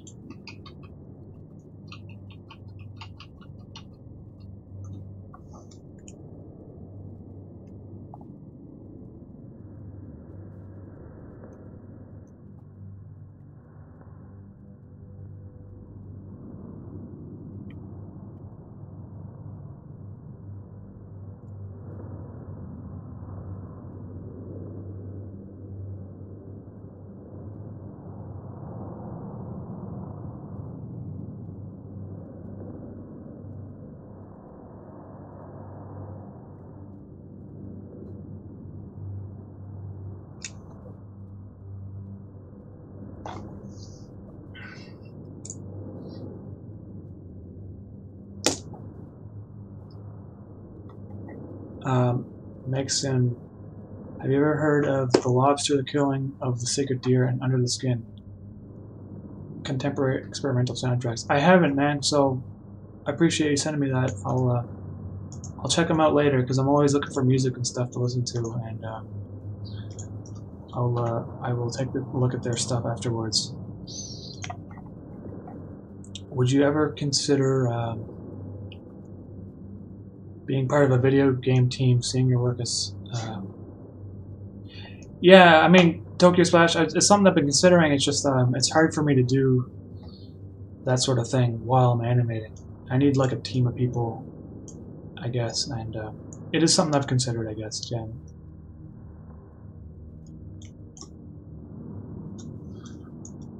I think it should spin just a little bit more than it already spins, so...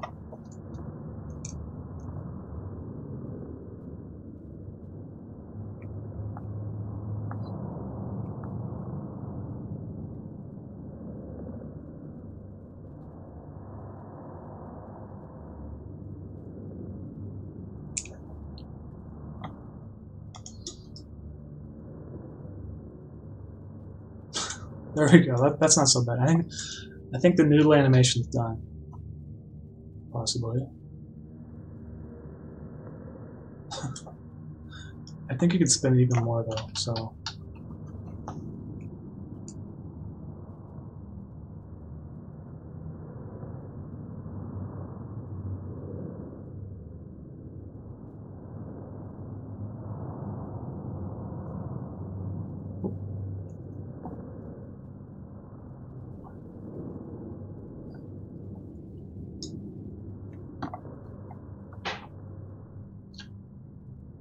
Maxim, thanks, man. Appreciate it. What was it like working for Adult Swim? It was actually pretty simple. I was just communicating with one person, and I pitched some ideas, and he's basically like, let's go with these two, and then that was it, and I just did them. That's all it was to it, really. So, you know, if anything more comes out of it, and I do like a longer episode or something, I'm sure it's going to be a lot more involved. Oops. Crap. he said, you know, they say like if you do a pilot, whatever, they get a lot more feedback and notes and sort of things. So, but I'm not thinking about that yet. If they do anything like that, it'd be pretty cool though. But you know, I wouldn't want to give up too much creative control because I'm pretty happy doing this on YouTube at the moment.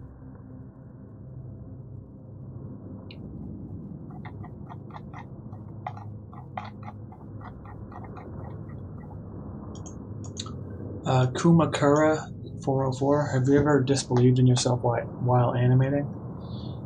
I guess you're saying, have you ever felt like giving up or whatever, or like it's too much work? And I suppose so. I mean, if I didn't have as many people enjoying my animations as I did now, and I was just uploading them and no one was watching them, I would probably feel kind of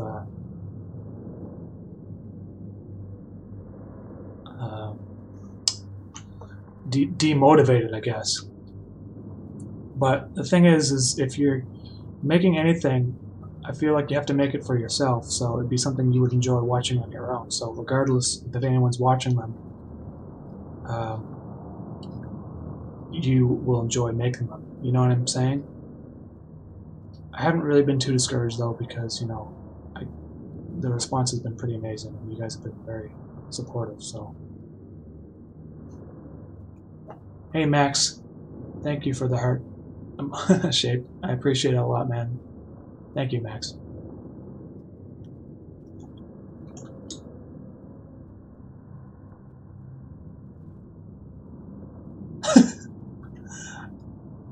Do you guys like that? How it just like spins around? Do you think it should spin even longer? Do you think it should just like spin for an uncomfortable amount of time? I think it'd be kind of funny.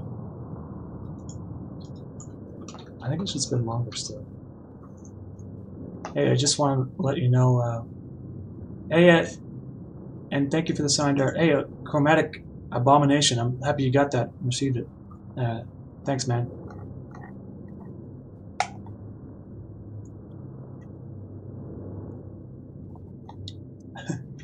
Julian,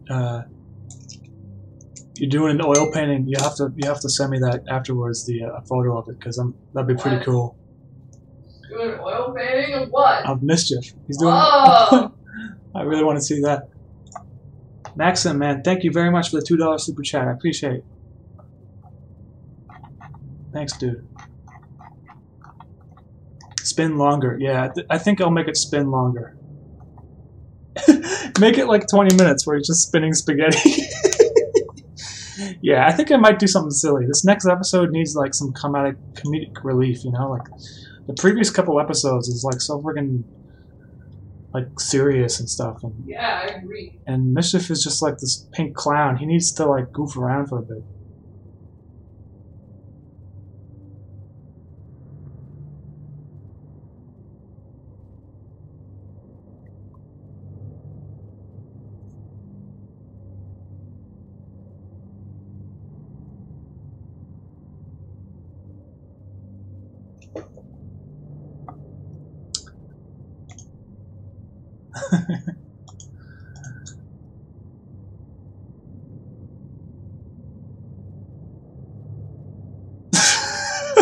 It is funny how he just like fucking slurps it up like a noodle.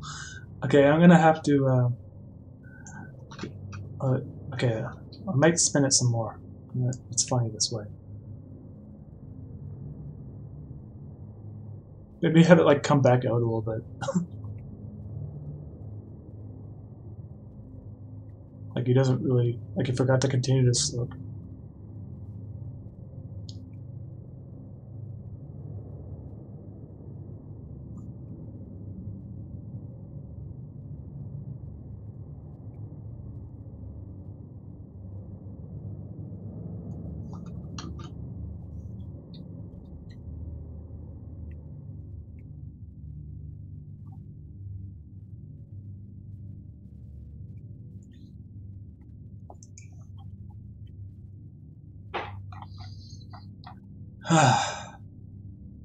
Please live stream me recording different slurp noises for the spaghetti. Maybe I'll do one right now. Hold on, let me get some.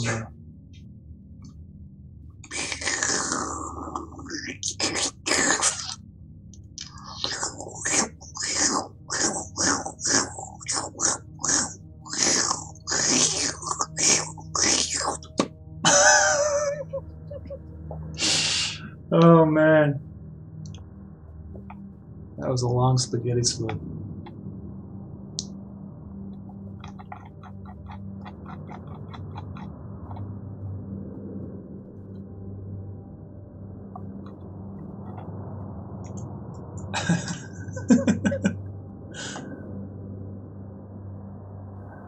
Oh, that was great.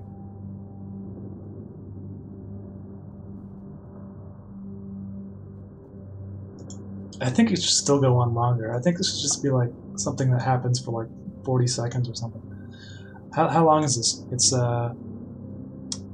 only 10 seconds. It should like cut back to Henrik just like looking at him, and then you cut back and he's still slurping up the noodle. Oh man. Okay, let's just hold on. Let me just undo some of the pack. Right there. Okay.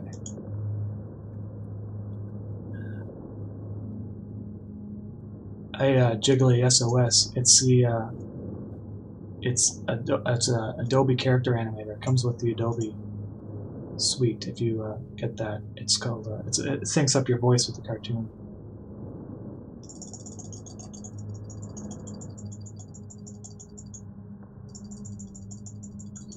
Primal Celebrate. Celebrate? I'm living in Montreal right now. Amber Phoenix. Of course you can make interface fan art. And definitely. And send it to me, or post it in the subreddit or on Discord or whatever, or on Twitter, and I'll retweet it.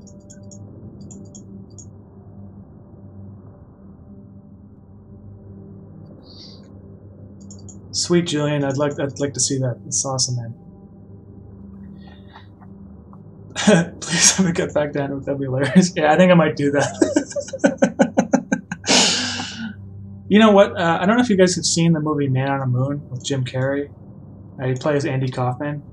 There's a scene where he slurps up a noodle just like this. It's a lot shorter, but that's kind of the sort of thing I was going for.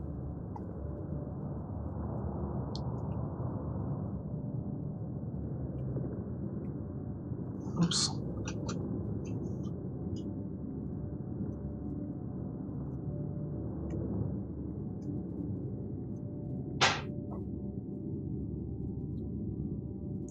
See, now the noodle comes out and it gets longer, but if it comes out longer like this, I need to make it thicker so that it looks like there's some smearing. So it looks a little bit more, looks better when you animate it.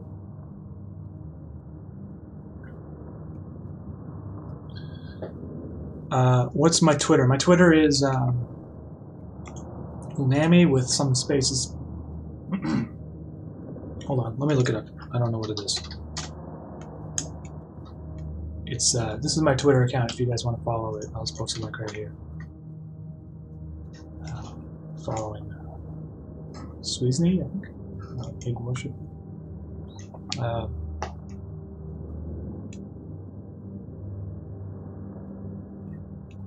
Is there something else in the movie except the noodle scene?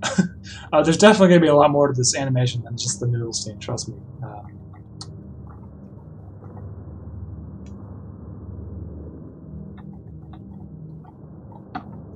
It's just going to be one section of the next episode, so...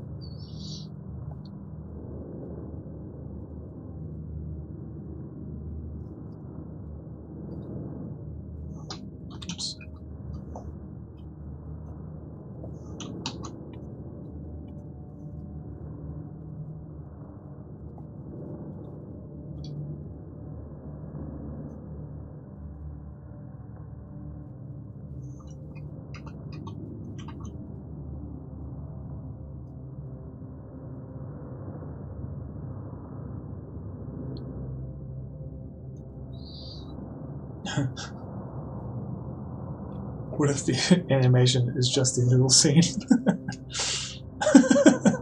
I think a lot of people will be disappointed because it's like they wait a month and it's just a stupid shit post. The next episode, though, I'm planning on working on it like every day until it comes out. So I hope it's gonna be like pretty, at least like 3 minutes long and a lot of stuff happening in it.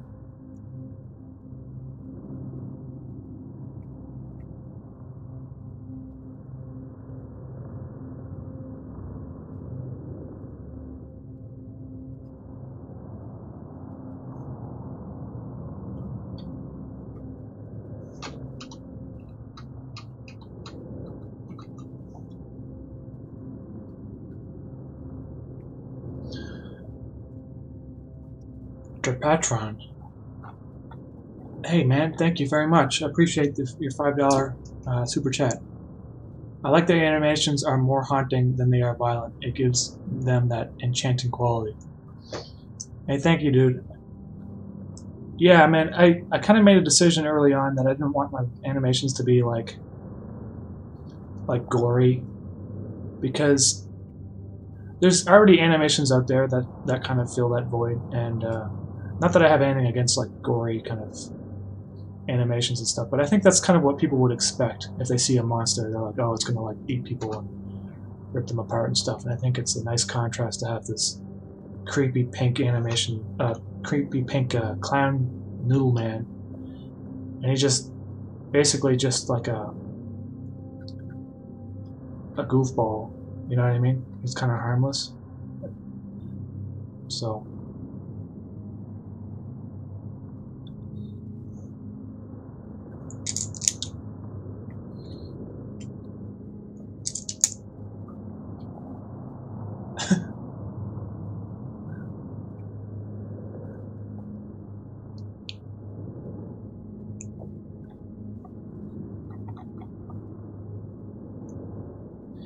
He's got a couple other things on his table that he's going to eat, possibly, too, so it may not just be noodles.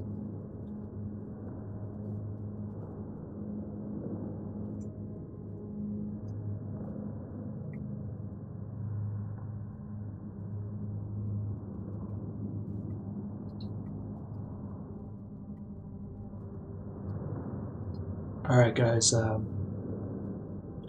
think this should be long enough now.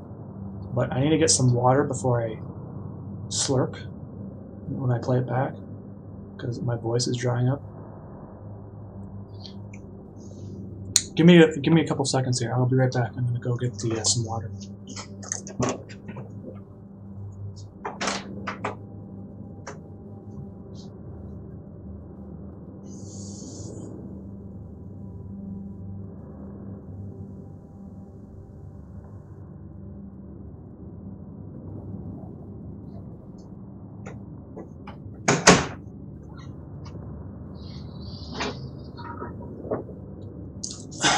Alright, I'm back. You're ready for it. Oh, I should probably drink the water first.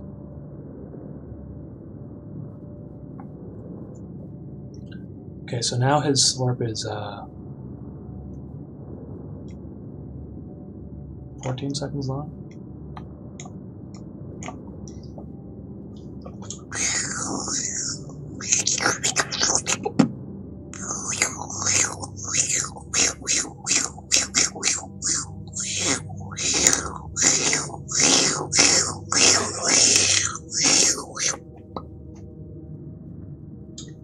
I think that was an appropriate amount of time.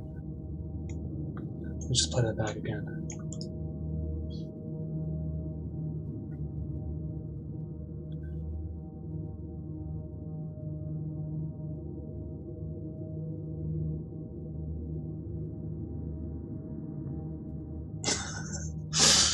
Oh, man.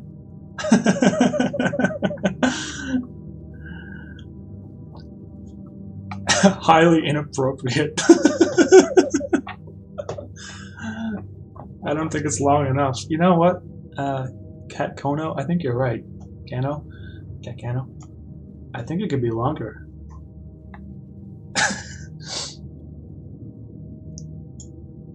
But I'm also, there's a section here where I wasn't crazy about the animation. Let me just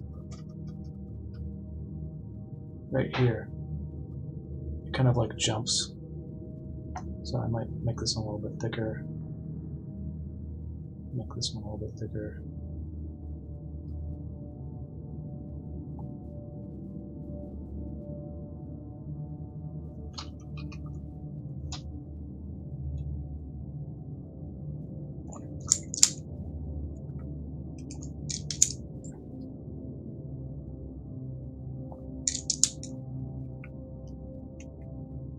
It's the little details. Oops, that one messed up.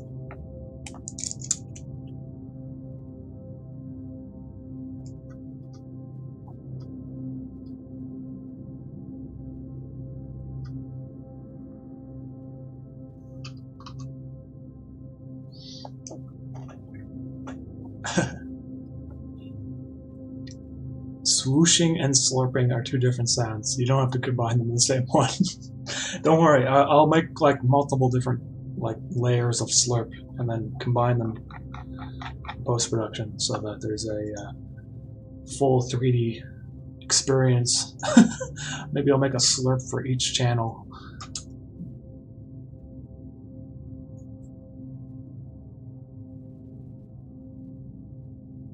Yeah, it needs to be longer.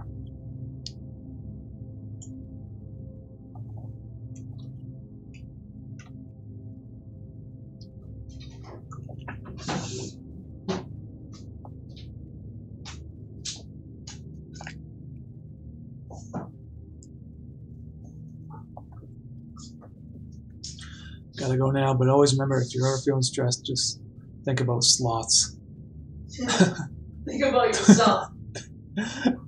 Hey, Tom Peck, thanks for hanging around, man. Till next time.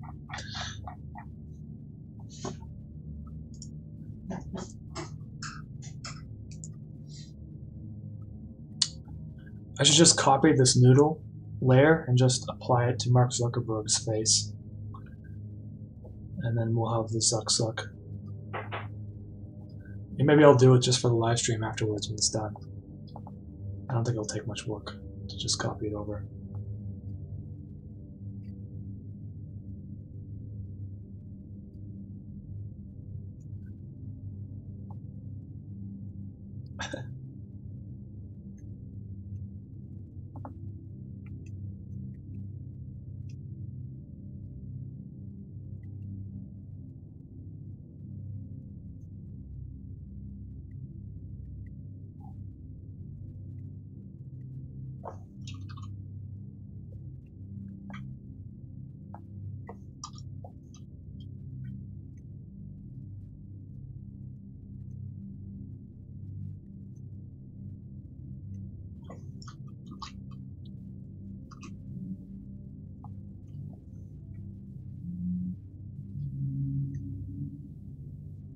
It's true, I could just loop this and make it longer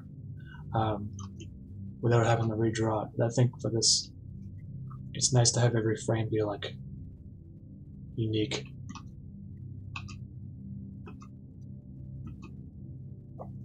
Because these swoops are a little bit more circular, like it's getting really super fast.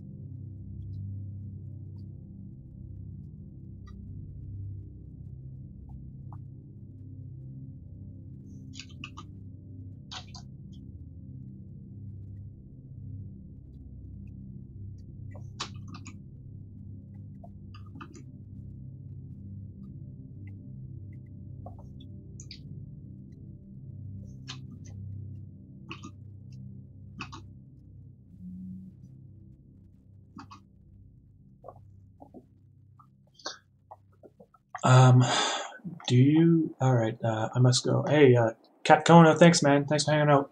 Cat Cano. See you next time. Do you know Jonathan J. Bob? D. Bob? No. Damn, man, I butchered everyone's name today. I got like, problems with reading. Let me just see here.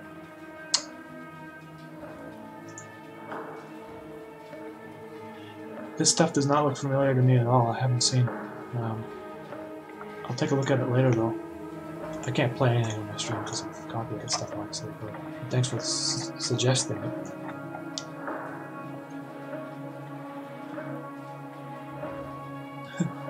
when this episode comes out, do we get an allowance to make this 10 hours long?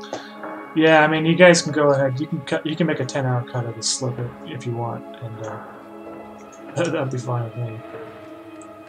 You might get picked up in content ID or something, but you know, you wouldn't have to worry about it. Oh, see how fast it gets at the end there? That's what I want. Really whipping around.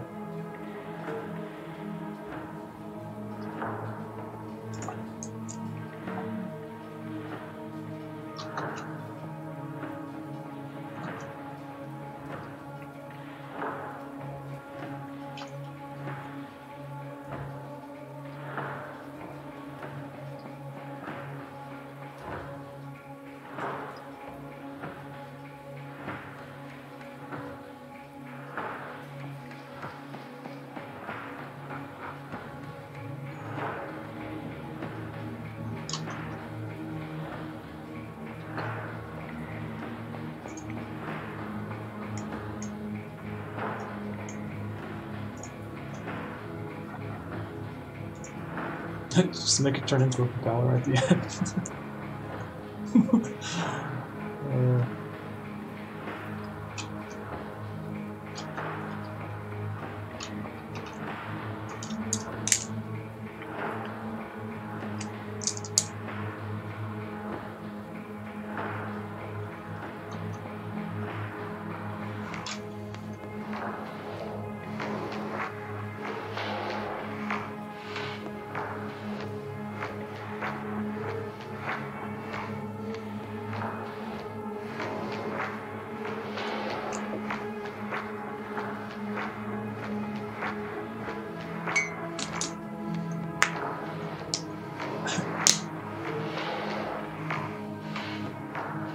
Can you provide a 4K download for your videos in case something should happen to your YouTube account? I need to preserve this for future generations.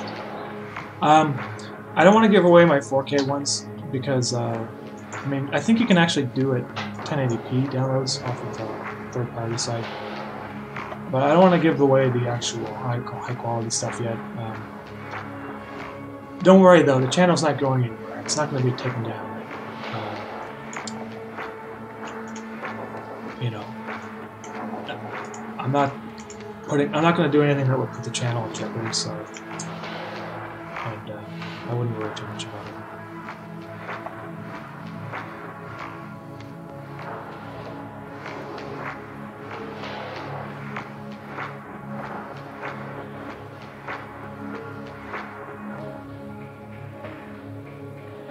Okay, there's a few things there I gotta fix.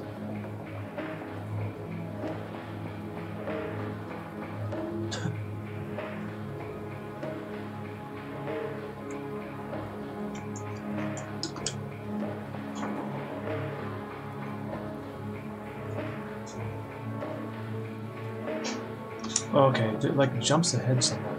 Let me see.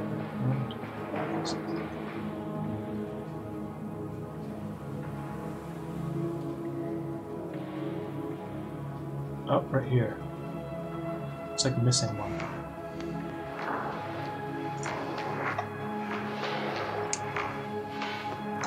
So now if I erase this.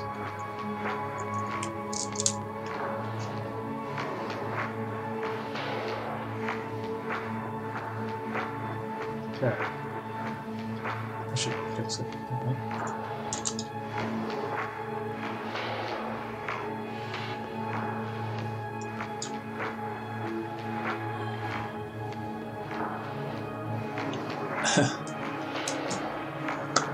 I might come up with like a Blu-ray or some sort of disc or some physical version of the episodes.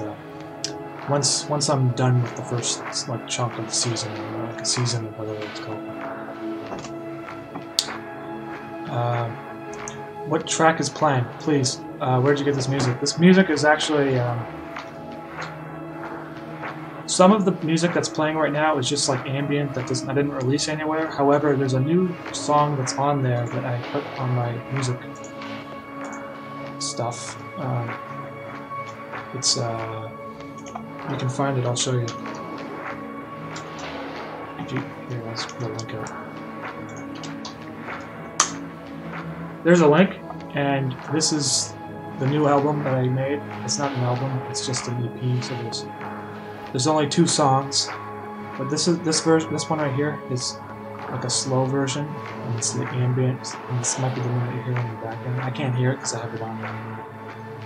And then there's a different song right here. And then there's other albums here. So Lord Autismus. Hey man, thank you for the super chat, man. I really appreciate that, dude. Thanks, man.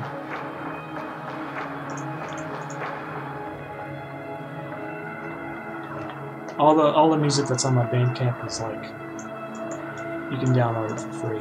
So if you guys want that, just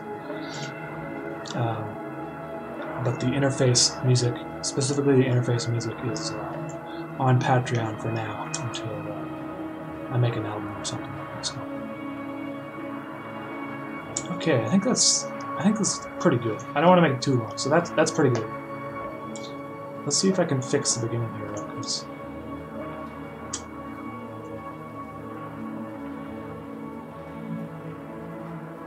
I feel like some of these frames could use some adjustment. Like this one, there's a pretty big jump here between this one and this one. So if I make this really thick,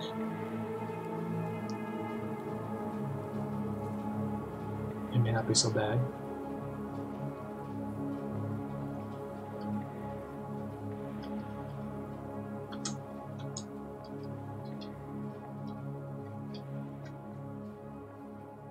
And this too.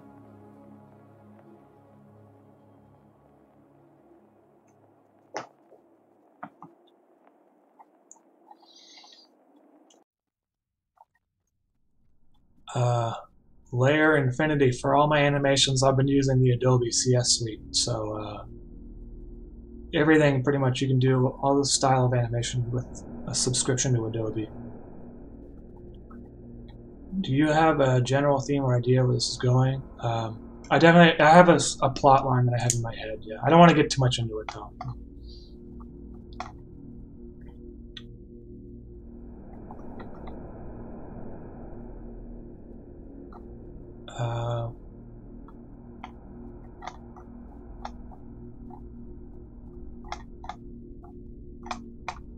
Yeah, temp name. I'm trying to like have a consistent tone for the music and the interface stuff, so I'm using a lot of the same sort of instruments, and possibly sometimes even the chords are very similar. So, but it's also just kind of the way I write music. So,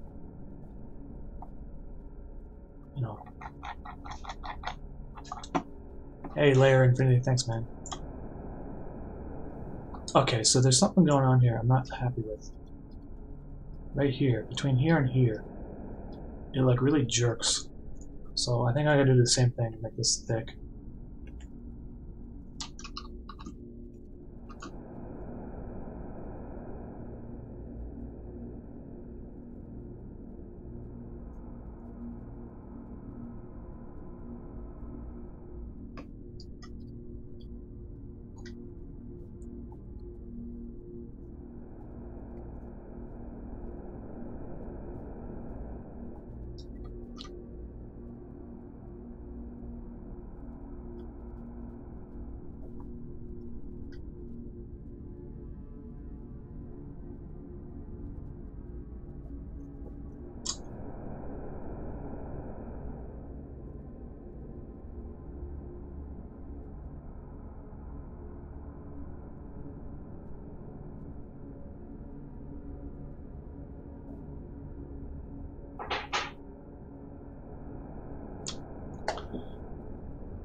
Do you add the white dots later in the animation? Yeah, later after. It's kind of like a layer that's on top of everything that I put in Premiere afterwards.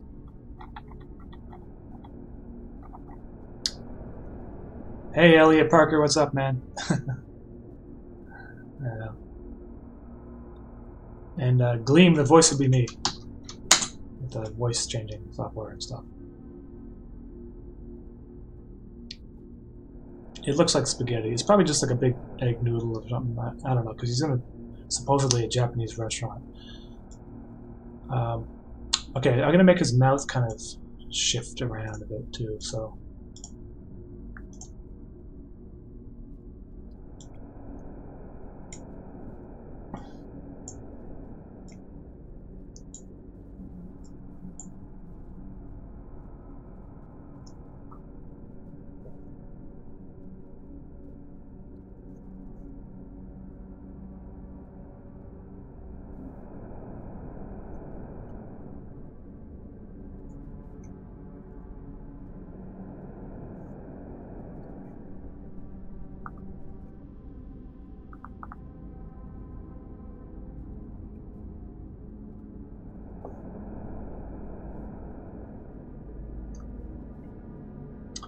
Plastic Hecka just watched interface. Hey, thanks, man, for watching all that. Happy you like it.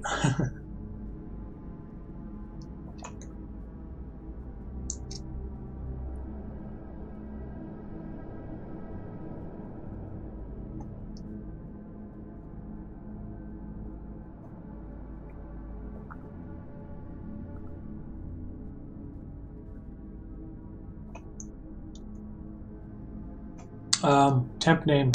I am basically just using his, copy and pasting his face from a general asset where his mouth animates. However, you will see him from a different angle in this episode. I already drew him from a different angle.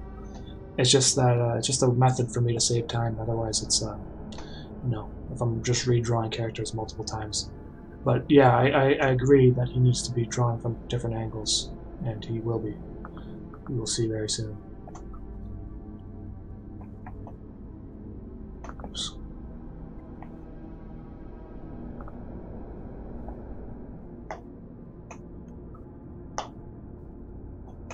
Norgy Dank, thanks for hanging around, man. See you later. Arctic Reflex. And the camera slowly zooms in and reveals a realistic rendering of David Lynch on the noodle. Hey, Arctic Reflex, I really appreciate your support. Thank you for the super chat. Thank you.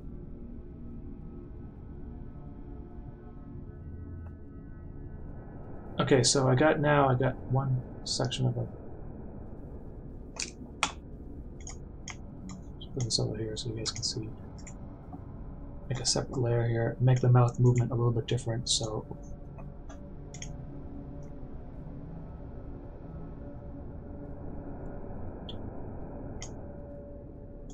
that it looks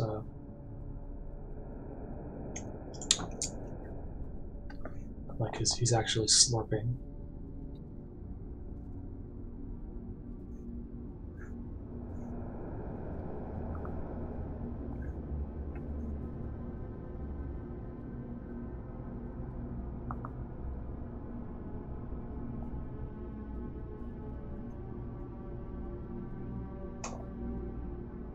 Let me just see what happens if I loop these now. I'll make one that's blank because I don't need it. Oh no. It's doing that weird thing. Or it's not doing it right. I don't know why. That's like a bug or something.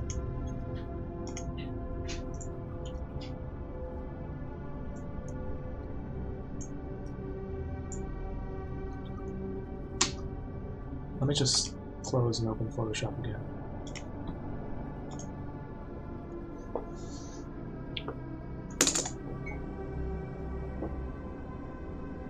Hey, Monster Jealousy, thanks, man. Thanks for the support. Oh.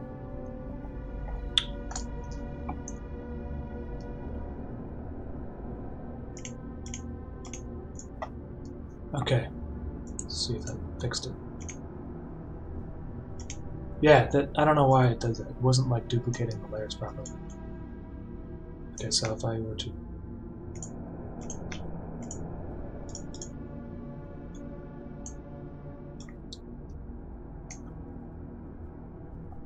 now, that just kind of looks weird, in my opinion. I think it's overdone. So I'm going to delete all that and just make it more subtle.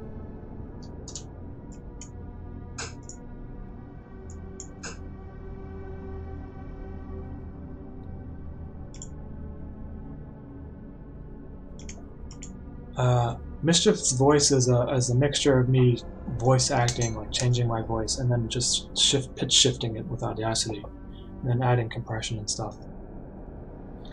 It doesn't take too long, but sometimes I have to re-record the voice a few different times because it doesn't come out very clear, and his voice is already hard to understand. So,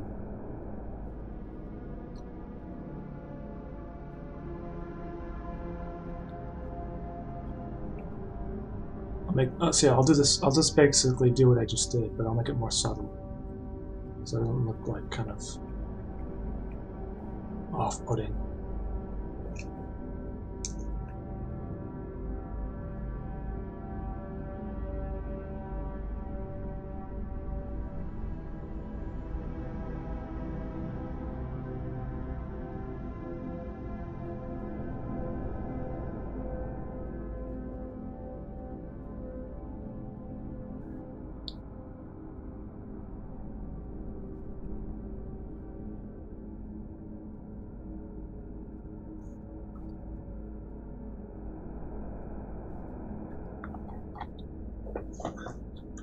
Okay, so, and then there can be a blank layer, because, let's see now.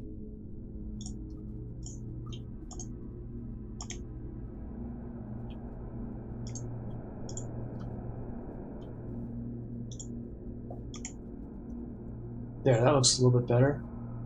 And then what I'll do is, once the noodle starts like whipping around his mouth, I'll make the mouth enclosure and make his mouth like closed more.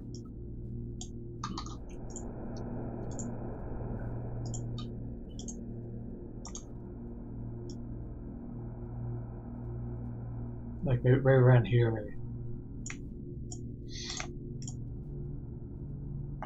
Because he has to like suck extra hard because it's like sticking to his forehead.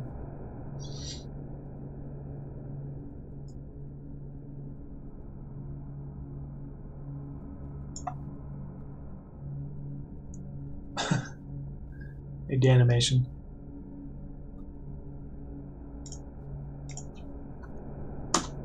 Okay. There we go. So around here, I think. So his mouth layer. You know what? I'm just gonna do something real quick here. This is where it gets messy. Is once you start getting complicated. I'm gonna turn this off. Copy his mouth. And cut this. And then paste his mouth.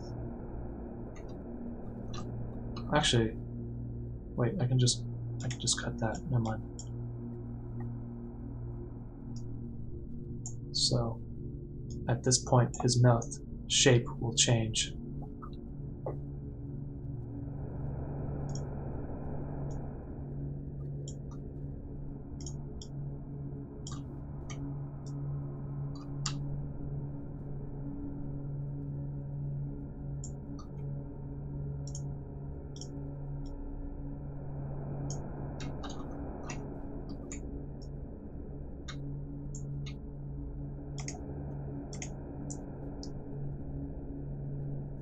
And I'll draw over it to fix it.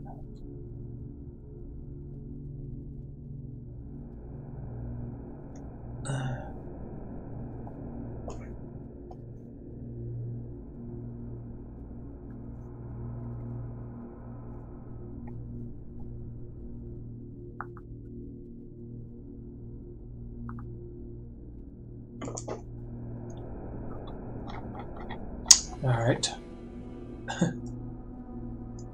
So his teeth kind of shift, and that's not correct. So I have to fix that too. They should really change in terms of thickness.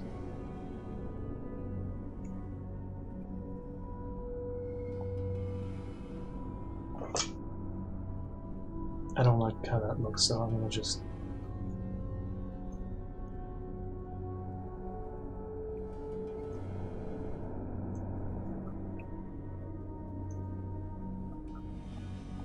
oh, damn it.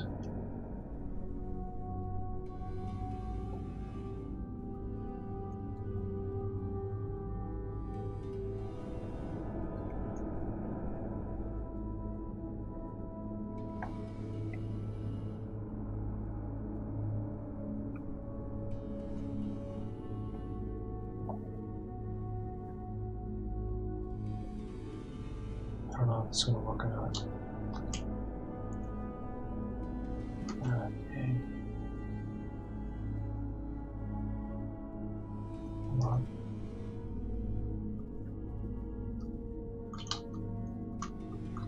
Oh, it did work, I think. Okay.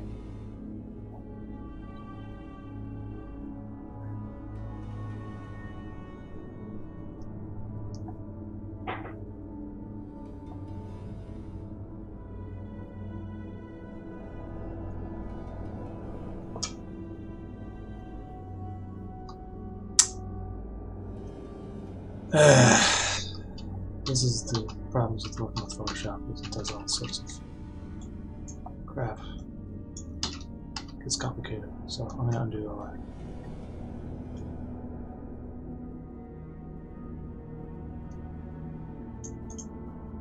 Delete this too.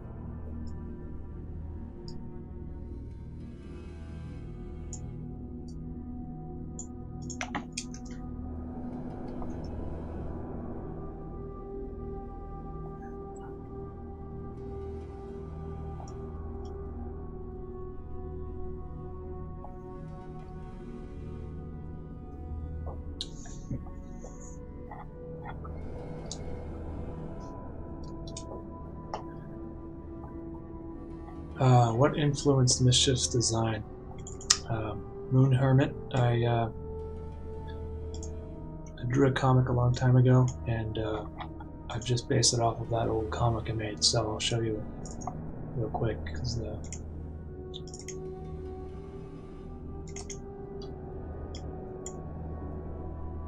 so notice something I drew in 2009. It's basically the first episode of Interface, except the dialogue is different, and I wanted to animate this, so I just decided to animate this pink clown character and went with it. So he looks a little bit different. He looks a little bit more creepy, I guess. He looks very friendly now.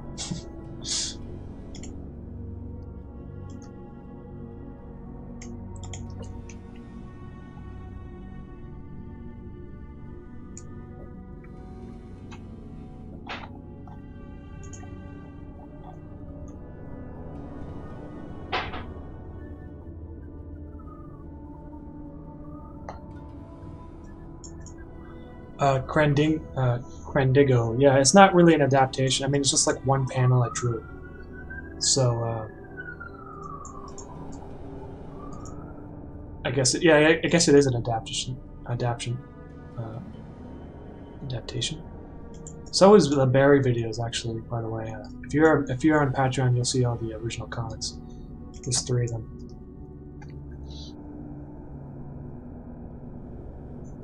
Okay, so there's that. Now, I have to do the same thing with his mouth. It just makes his mouth a little smaller.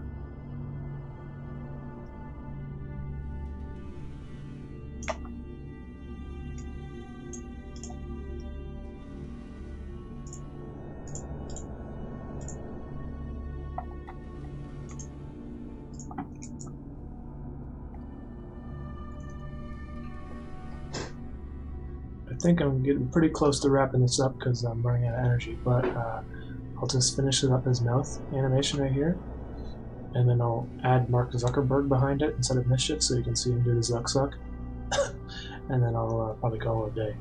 So just bear with me here.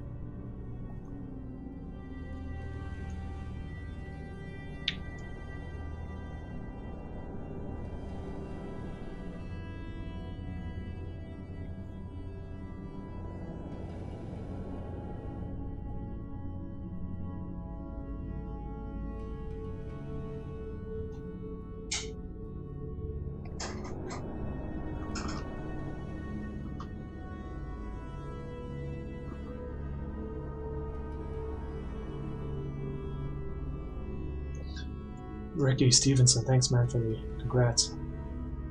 Yeah, I was excited about that Adult Swim video.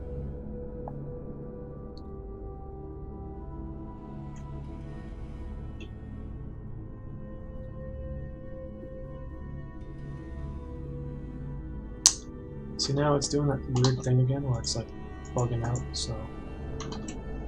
And I don't know why.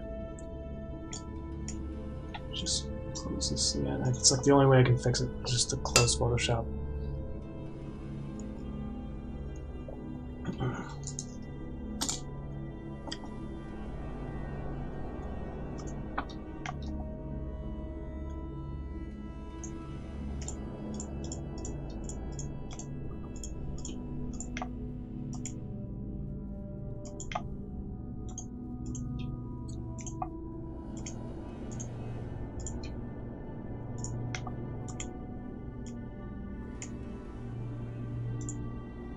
Now this is where using an actual animation program would probably be more useful, because you could probably like just do something and just have a loop function rather than just duplicating the frames.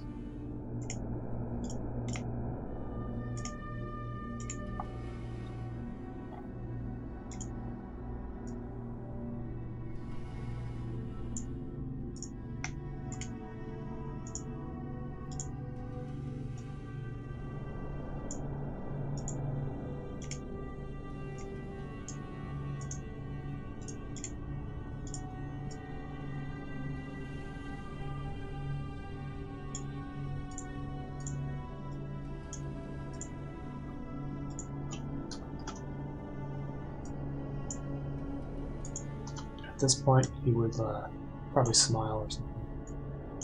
So.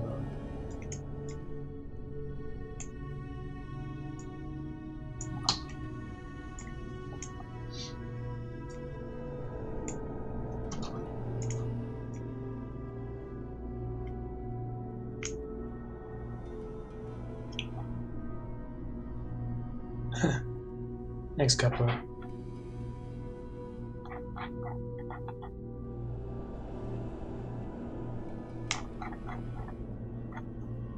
Have you heard of Sprite, a pixel animation software? I don't think a lot of people. A lot of people use it. They do use it. Yeah, I think I have heard of it actually. I just, it's just a matter of me actually just spending some time and playing around with it. I'm sure they're actually pretty sweet programs.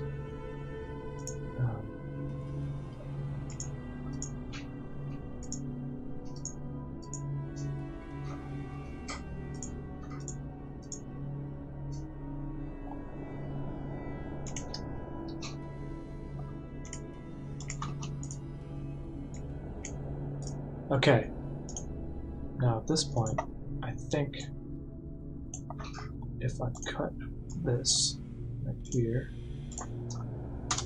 and paste,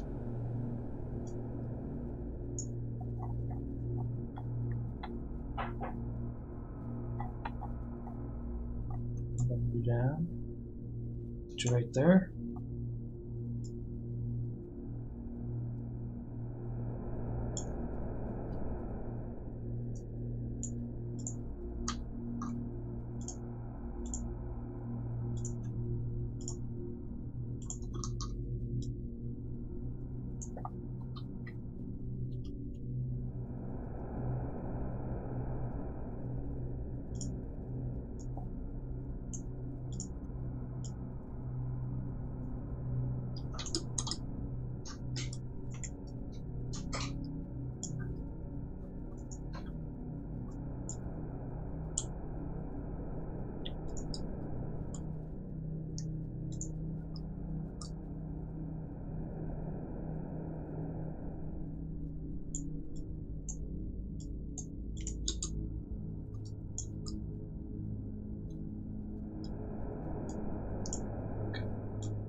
Alright guys, let's just take a look at this now. Whew.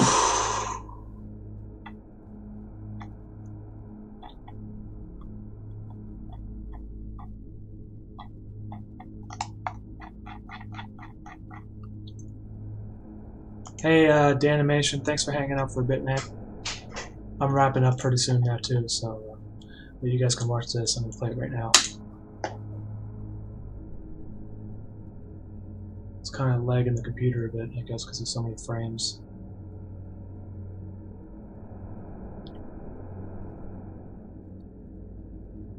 It will play back faster.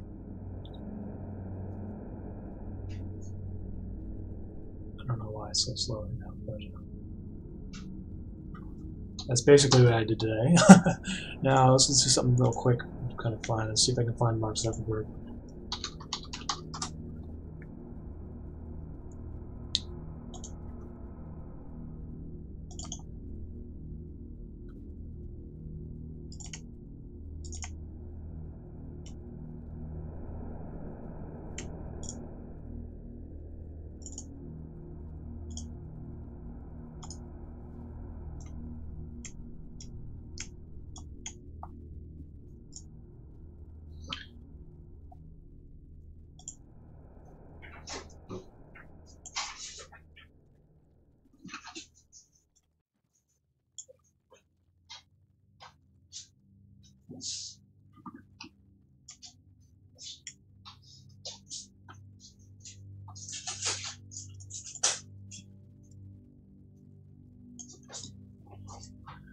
You ready for it?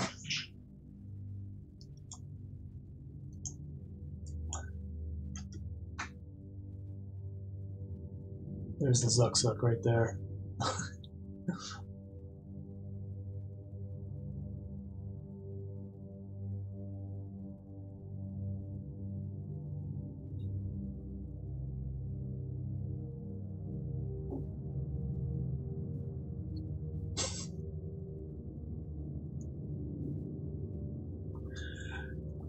Alright guys, I'm done for today, so thank you very much for hanging out, and for those who contributed on Super Chats whenever, and just for being here, it means a lot to me, and I will see you guys next time. Thank you for all your support. Talk to you soon.